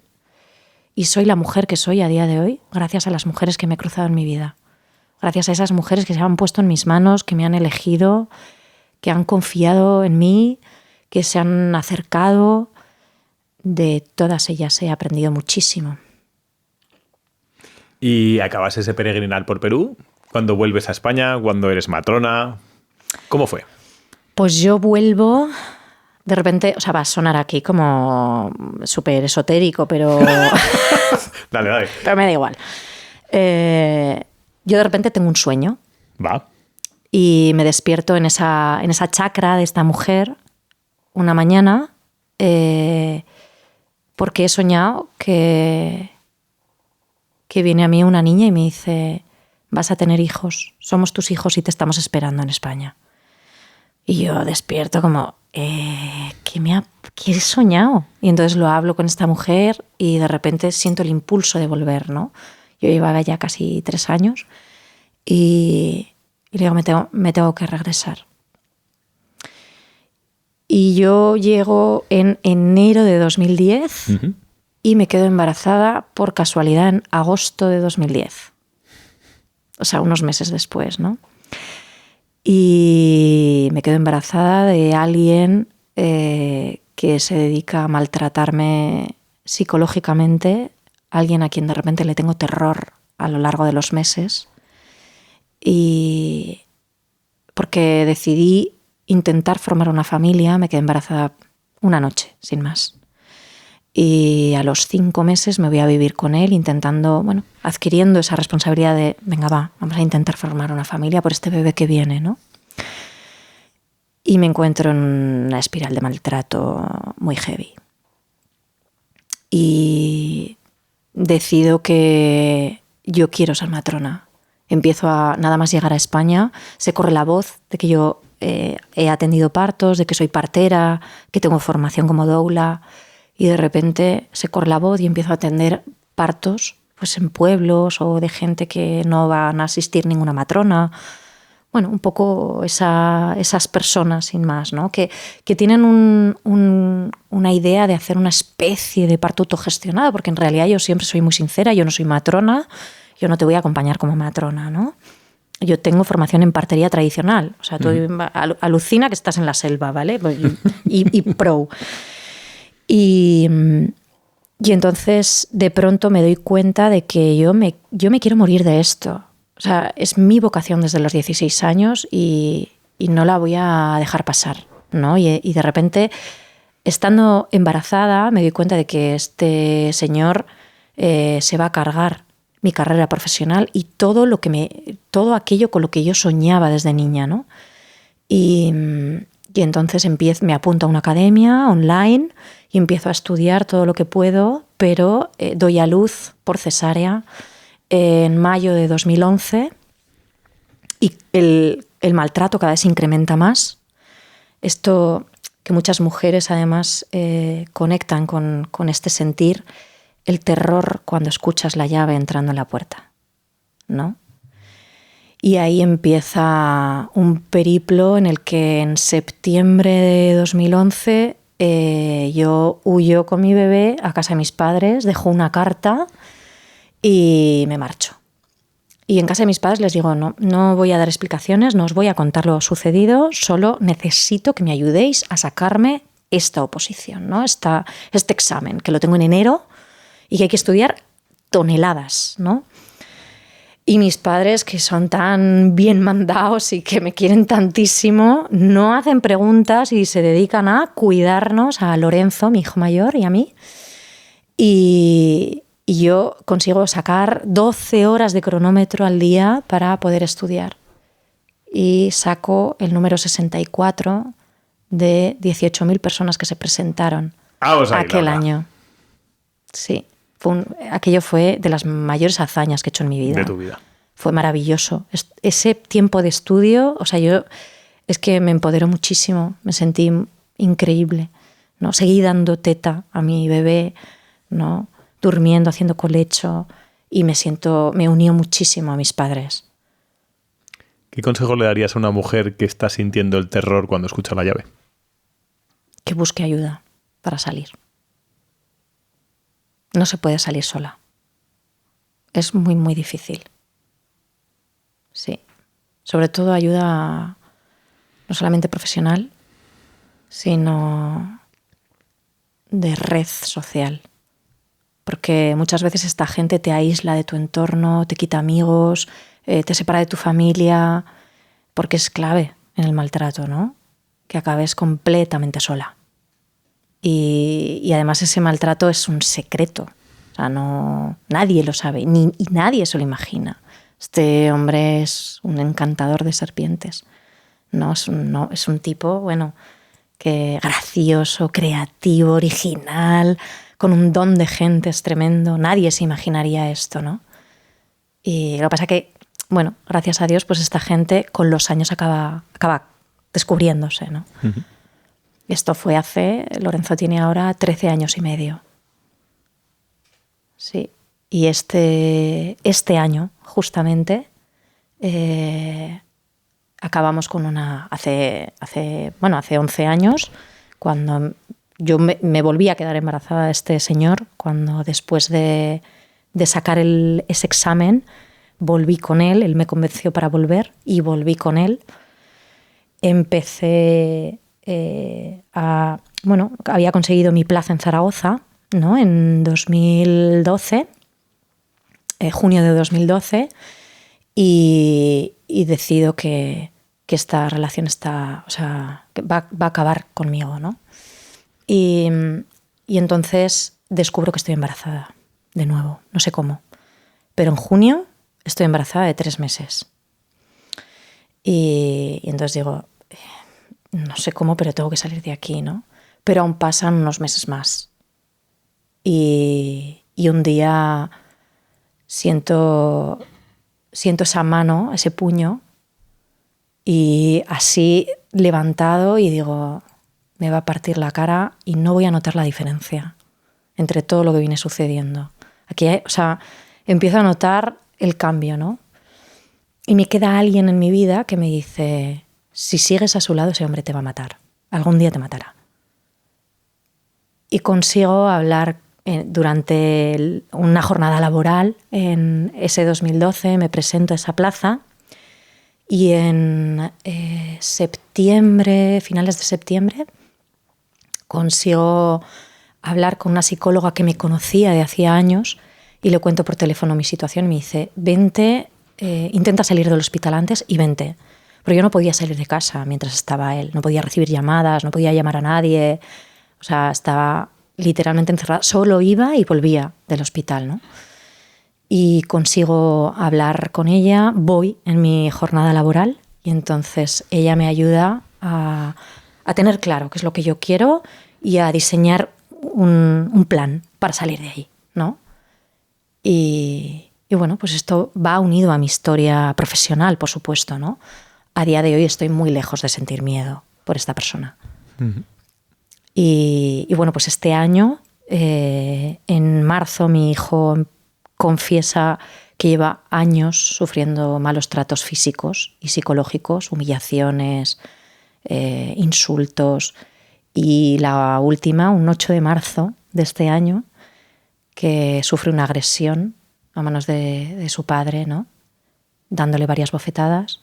Y ahí inicia un proceso de denuncia, de acudir a la justicia.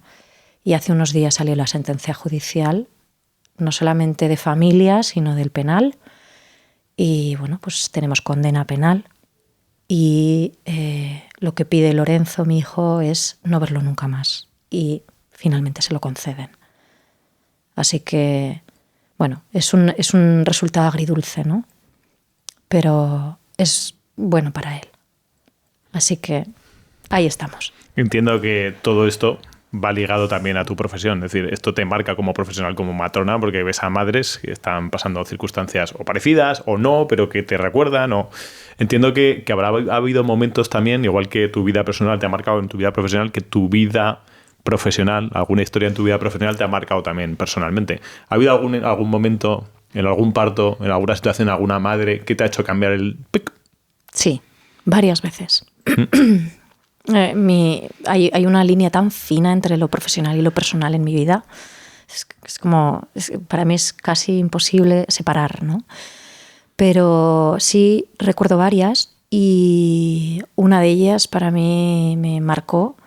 Fue una mamá que con su primer bebé la habían ingresado en el posparto, había tenido una cesárea y entonces ella decía que había tenido como mucha ansiedad, como pensamientos raros, ¿no? Y que la habían ingresado por ese motivo y que tenía mucho miedo a que se repitiera la situación, ¿no? Y no había habido un buen diagnóstico en ese primer posparto y me viene a la consulta y le preocupa que eso se vuelva a repetir, ¿no? Y me dice, es que me volví medio loca en el posparto. Y yo en aquel momento como que no entendí bien de qué me estaba hablando, ¿no? Esto te estoy hablando de 2017, ¿no? Y se vuelve a quedar embarazada. Esto sucedió en otra comunidad autónoma. Viene aquí a Zaragoza y cuando me solicita un parto en casa, yo le digo que, bueno, que sin problema. Y ella me dice, no quiero que sea en mi domicilio, porque no quiero que si me pasa algo en el parto o se acaba en un traslado, si no tengo buen recuerdo, no quiero adjudicarlo a ese domicilio, porque esta experiencia que me pasó en el posparto de mi hijo anterior, me tuve que ir de esa casa, ¿no? Vale, ¿y entonces qué hacemos? Y le dije, ¿quieres venir a parir a mi casa? Y me dijo, venga, sí. Total que, bueno, yo en aquel momento vivía sola con mis 2 hijos. Y entonces, finalmente, después de una cesárea, tuve un parto muy largo. En aquel parto me acompañaba Ariana, mi compañera, la doula. Digo mi compañera porque es socia conmigo de una cooperativa sanitaria. Uh-huh. Y entonces, un parto difícil, con un expulsivo muy largo, ¿no? Que en un momento dado yo la cojo a esta mujer y le digo, cariño, creo que igual habría que pensar en el hospital, ¿no? Esto está empezando a alargarse demasiado, sobre todo ese expulsivo, ¿no? Y me mira, se vuelve, ¿no? Y me dice, tengo mucho por hacer antes que marcharme a un hospital. Y yo, con esa seguridad y ese aplomo, digo, Laura, cállate. Déjala parir, ¿no? Y 20 minutos después da a luz. Y está eufórica, ¿no?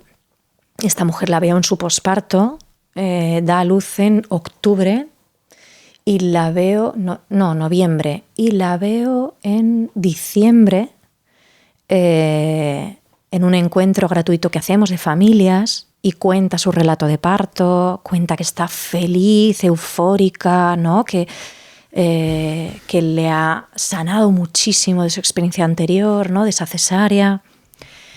Y a principios de enero recibo una llamada. Estoy en una consulta y recibo una llamada. Y, oye, perdona, ¿eres Laura Sola, la matrona que atendió a fulanita en su parto? Digo, sí, soy yo. Y dice, acaba de morir. Digo, ¿cómo?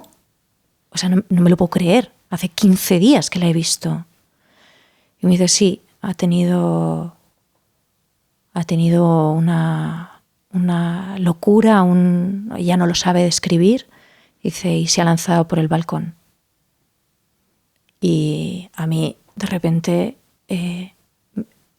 no sé ni qué sentir, ni qué pensar, ni me bloqueo, cierro la consulta en la que estoy en ese momento y me voy corriendo a ese domicilio donde está el marido, los hijos que son bebés. Porque el mayor era bien chiquitito también, ¿no? Tenía un par de años. Y el pequeño tenía 3 meses. Y me voy acababa de marcharse la policía. Y entonces nos coordinamos entre varias amigas y la familia para quedarnos en esa casa, en ese domicilio y cuidar a ese bebé, ese papá que está, medicado hasta las cejas, ¿no? Porque he intentado frenarla, pero no lo ha logrado, ¿no? Es una situación súper traumática. Y de repente, conforme pasan los días, yo me doy cuenta de que a mí me ha faltado muchísima información, muchísimas herramientas para saber ver esta situación. No solamente a mí, sino a un montón de profesionales que hemos estado acompañando a esta mujer. Un psiquiatra que da de alta a esta mujer antes del parto. Algo que nunca se debería de hacer. No, estás perfectamente, ya te veré por la calle. perdona, esta mujer va a parir y va a entrar en su periodo más vulnerable. Precisamente no es momento de dar el alta, por muy bien que la veas en ese instante. Y yo de repente me siento responsable, ¿no? En parte de ese desenlace y de no haber sabido ver o de no haber tenido herramientas para poder ver que eso que ella vivió con su primer hijo fue una psicosis mal diagnosticada, una psicosis posparto. Y nuevamente se repite, ¿no? Con unos signos completamente distintos, porque en una deriva de una depresión y en otra deriva de una excesiva euforia, ¿no? Está tan contenta, que empieza a hacer muchas cosas, ¿no? Y empieza a coger muchas actividades y no duerme, no puede dormir. Está ansiosa por hacer muchas cosas, ¿no? Y nadie lo ve, porque de pronto es como, uy, qué contenta está, ¿no? Pero está abarcando demasiado. Y entonces ya llega un día que vive en otra realidad, ¿no? Y eso a mí me marca tanto como para hacer mi formación de salud mental perinatal. Mira, aquí hacemos una cosa que nos gusta revisar, es un jueguecito, en el que pone una línea de la vida y ponemos 2 caritas sonrientes y 2 puntos rojos, que son los 2 momentos más, digamos, con los que más conectada te has sentido y los 2 momentos más dificilillos. ¿Dónde los colocarías en un espacio-tiempo? Sí, ¿esto es de 0 a 60 años? Sí, que tú tienes bastantes menos. Que yo solo tengo 41. Vale, 30, 40, ¿no? Aquí, vale. Eso es. Los 2 momentos más felices. Sí, o más conectados, con más motivación, más conectada.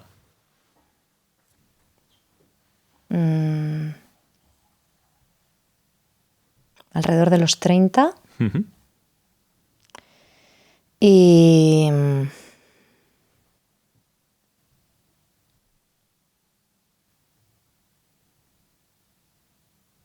no, me iría un poco más atrás. La época de Perú, con 23. Y a pesar de lo difícil que está siendo este año para mí, yo diría que ahora. Grande. Sí. ¿Y sí. Los más jorobadillos? Pues lo siento, pero lo voy a volver a colocar ahí. Es que ha sido esquizofrénico ese momento. Y aquí, en esta separación de ese padre, ¿no? Con 28, 29 años. Ahí. Sí. Ok. Te voy a poner un vídeo, que ponemos vídeos a toda la gente que viene por aquí para que nos opinen, qué opinan Vale. del vídeo, ¿vale? Vale. Doctor Estivil. Uf. ¿Vale? ¿Tenía que ser él? Sí, pues ya lo he elegido porque sí. ¿Vale? Vamos a ver qué opina sobre cómo tiene que dormir un bebé, ¿vale? Que se aprende. Y, por ejemplo, el hábito de la comida en nuestra cultura es sentado en la mesa con un plato y un tenedor. En el Japón estaríamos sentados en el suelo con un bol y unos palillos. Aquí el sueño se enseña. El niño en su habitación, aprendiendo a dormir solito, que no tenga elementos externos, cosas que él necesite para dormir, que se lo tengamos que sacar. Y no quieren. Bueno, el primer día que llevas a tu hijo a la guardería, va a llorar 4 horas seguidas, porque le esperan 20 energúmenos, igual que él, pequeñitos, que solo esperan para morderlo, con una señorita que él no conoce de nada, pero que es la mejor del mundo, y la mamá lo deja. Y no hay ningún niño traumatizado porque llore 4 horas. Muy importante esto. ¿Hay algún niño traumatizado por ir a la guardería? No hay ningún niño traumatizado por ir a la guardería.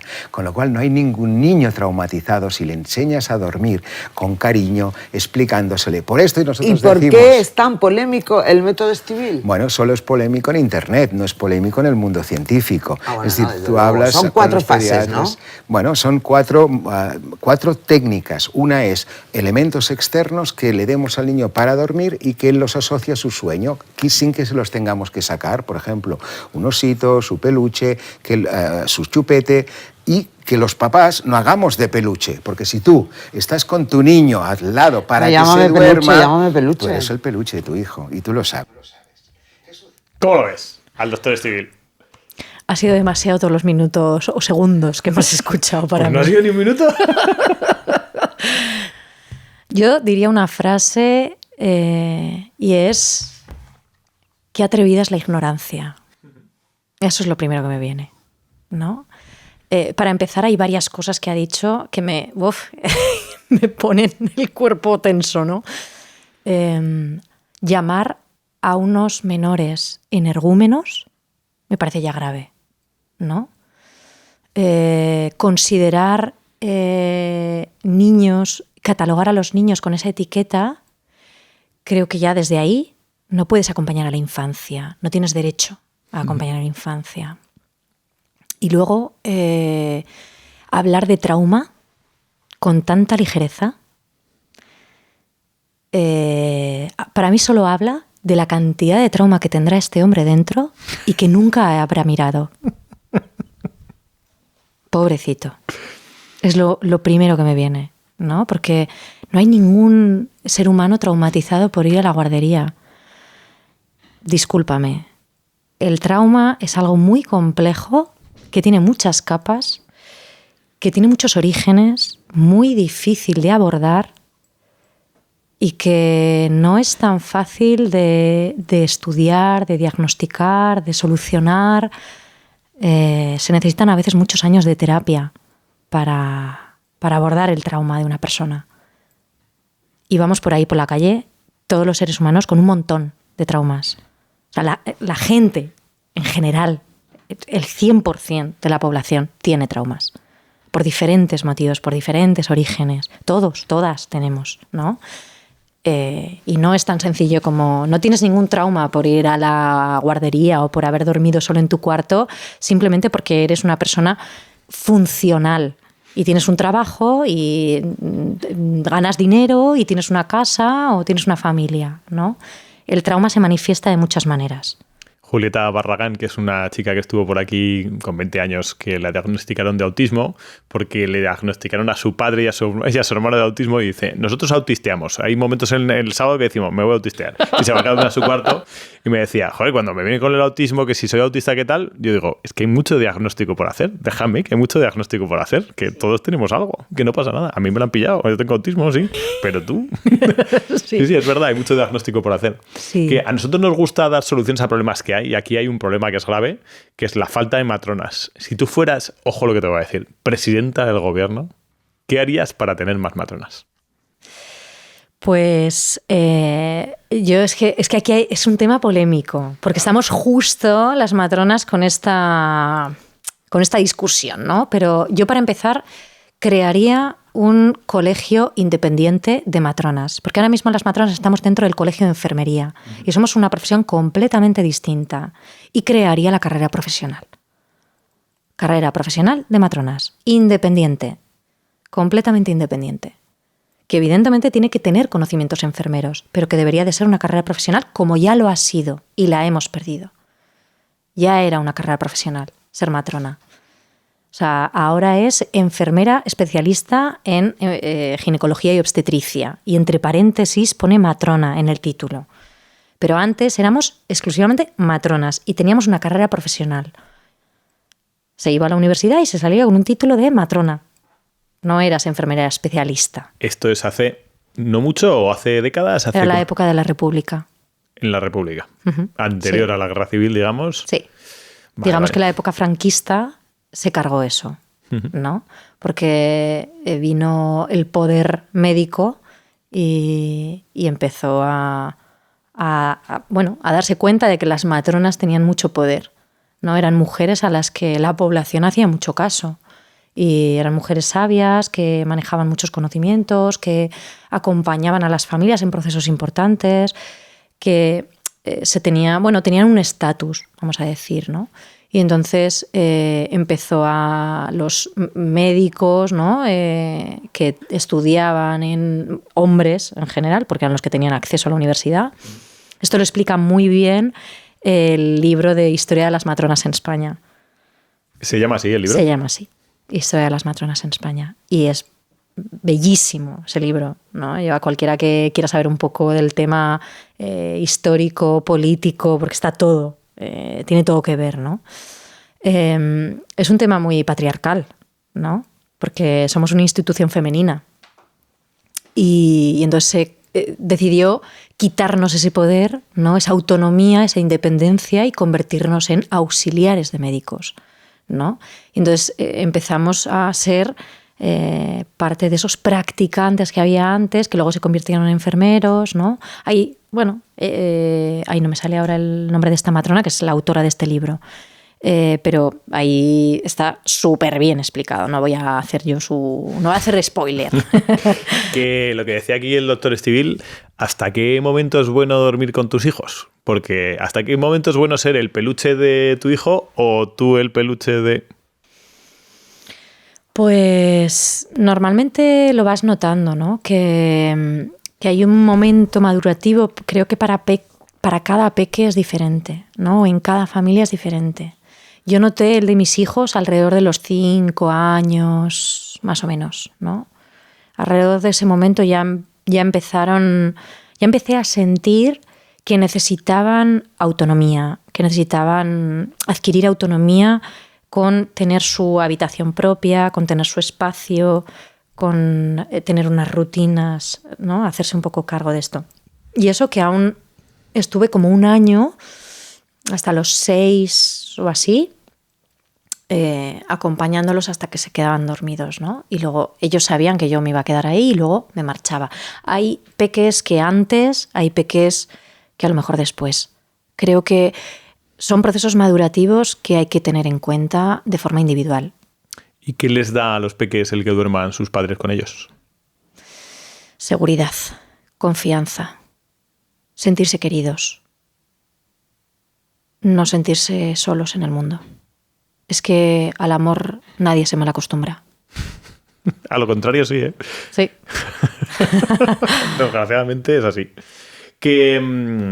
Bueno, que te voy a hacer un test de pregunta muy sencilla. ¿Me puedes decir un sí, no y una subordinada? Venga. No te dejo más, ¿vale? Hemos hablado mucho ya de esto, ¿eh? ¿Biberón o lactancia materna?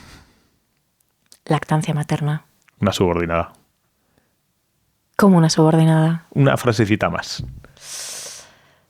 Lactancia materna prolongada. ¿Portear o carrito? Portear. ¿Qué da el porteo? El porteo da vínculo, da ergonomía, da desarrollo psicomotriz, da seguridad, da amor, es herramienta terapéutica. ¿Epidural o sin epidural? Sin epidural. Por el amor de Dios. Por el amor de Dios. O sea, no le pongo subordinada. Oye, ¿qué has traído a la entrevista? ¿Qué objeto has traído con el que te sientes identificada, con el que sientes que hay un significado para ti? Venga, voy a contar 2. Por favor. Pero voy a hacer un retroceso en algo que acabo de decir. ¿Vale? Porque para mí es muy importante que ninguna madre se sienta juzgada.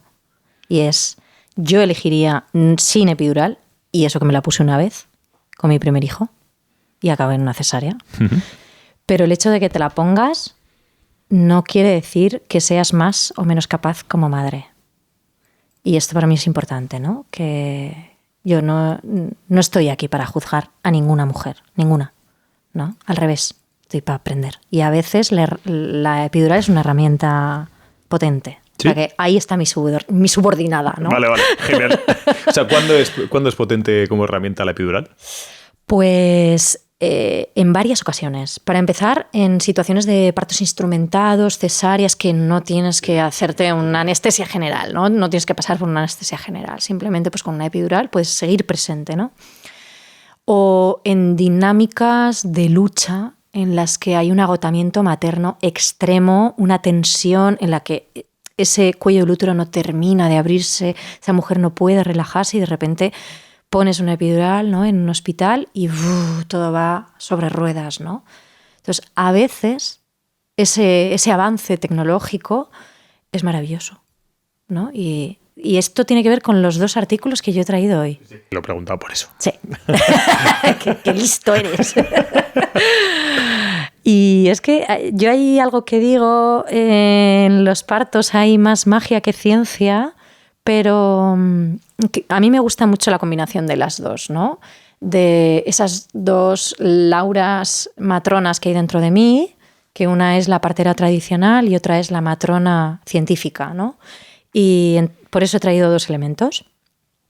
Uno es un rebozo, ¿vale? Es una tela que su origen es español, pero el origen de la tela, porque se usaba como mantilla las mujeres españolas de aquella época después de la conquista, ¿no?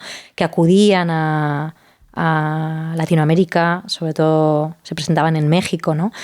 Y eran mujeres de pasta, ¿no? Y ellas llevaban como una tela. Y entonces las mujeres mexicanas deciden como esa tradición de coger aquello de las mujeres de dinero y adaptarlo para ellas como para sentir esa elevación de estatus, ¿no? Y entonces empiezan a adquirirlo no solamente como prenda, sino que le dan diferentes funciones. Entonces lo usan pues, para cargar fardos de comida, de trigo, de distintas cosas, para cargar a sus bebés. Y las parteras tradicionales empiezan a usarlo como herramienta en los partos, ¿no? Para aliviar el dolor, para recolocar a un bebé, para elaborar lo que años después se conoce como la cerrada mexicana, ¿no? Que les hacen poniendo 7 rebozos y una mujer tumbada encima, ¿no? Cómo cierran, cómo se hacen como una especie de cierre con la tela, de nudos, ¿no? Para apretar el cuerpo y cerrar después de un proceso en el que te has abierto completamente, ¿no? Y es una herramienta que yo en algunos partos uso, ¿no? Cuando veo así como esa mujer que llega al límite, que tiene dolor, que ese bebé no está bien colocado, que hay situaciones en las que es una herramienta muy potente, ¿no? No soy de las parteras que más manejen el rebozo, pero me gusta, es una herramienta que me gusta, ¿no? Normalmente se usa pues, en las caderas, en una pierna, en otra pierna, en la tripa a veces, sosteniendo. Se usa a veces en el embarazo para recolocar una tripa que está muy pendular, que está muy echada hacia adelante, ¿no?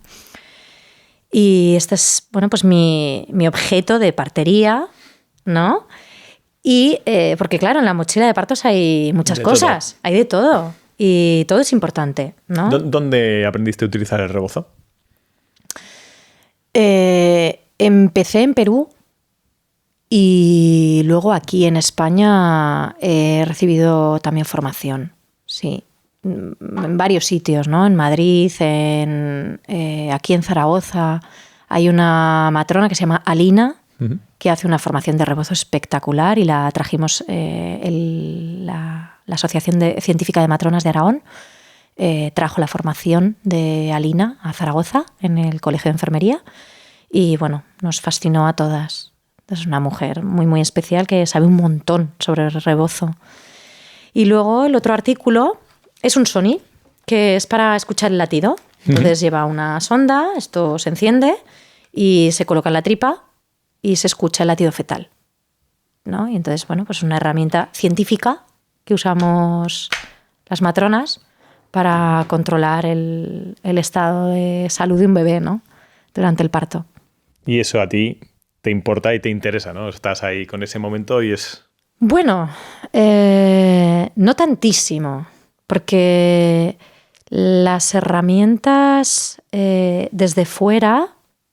Hay algunas que, digamos, que colocan la mirada afuera. Y a mí me interesa poco eso. Entonces, es importante, es una herramienta importante que hay que tener siempre ahí, ¿no? A la mano. A lo mejor la usas muy poco, pero es importante que esté, ¿no? Sin embargo, creo que hay que saber usarla.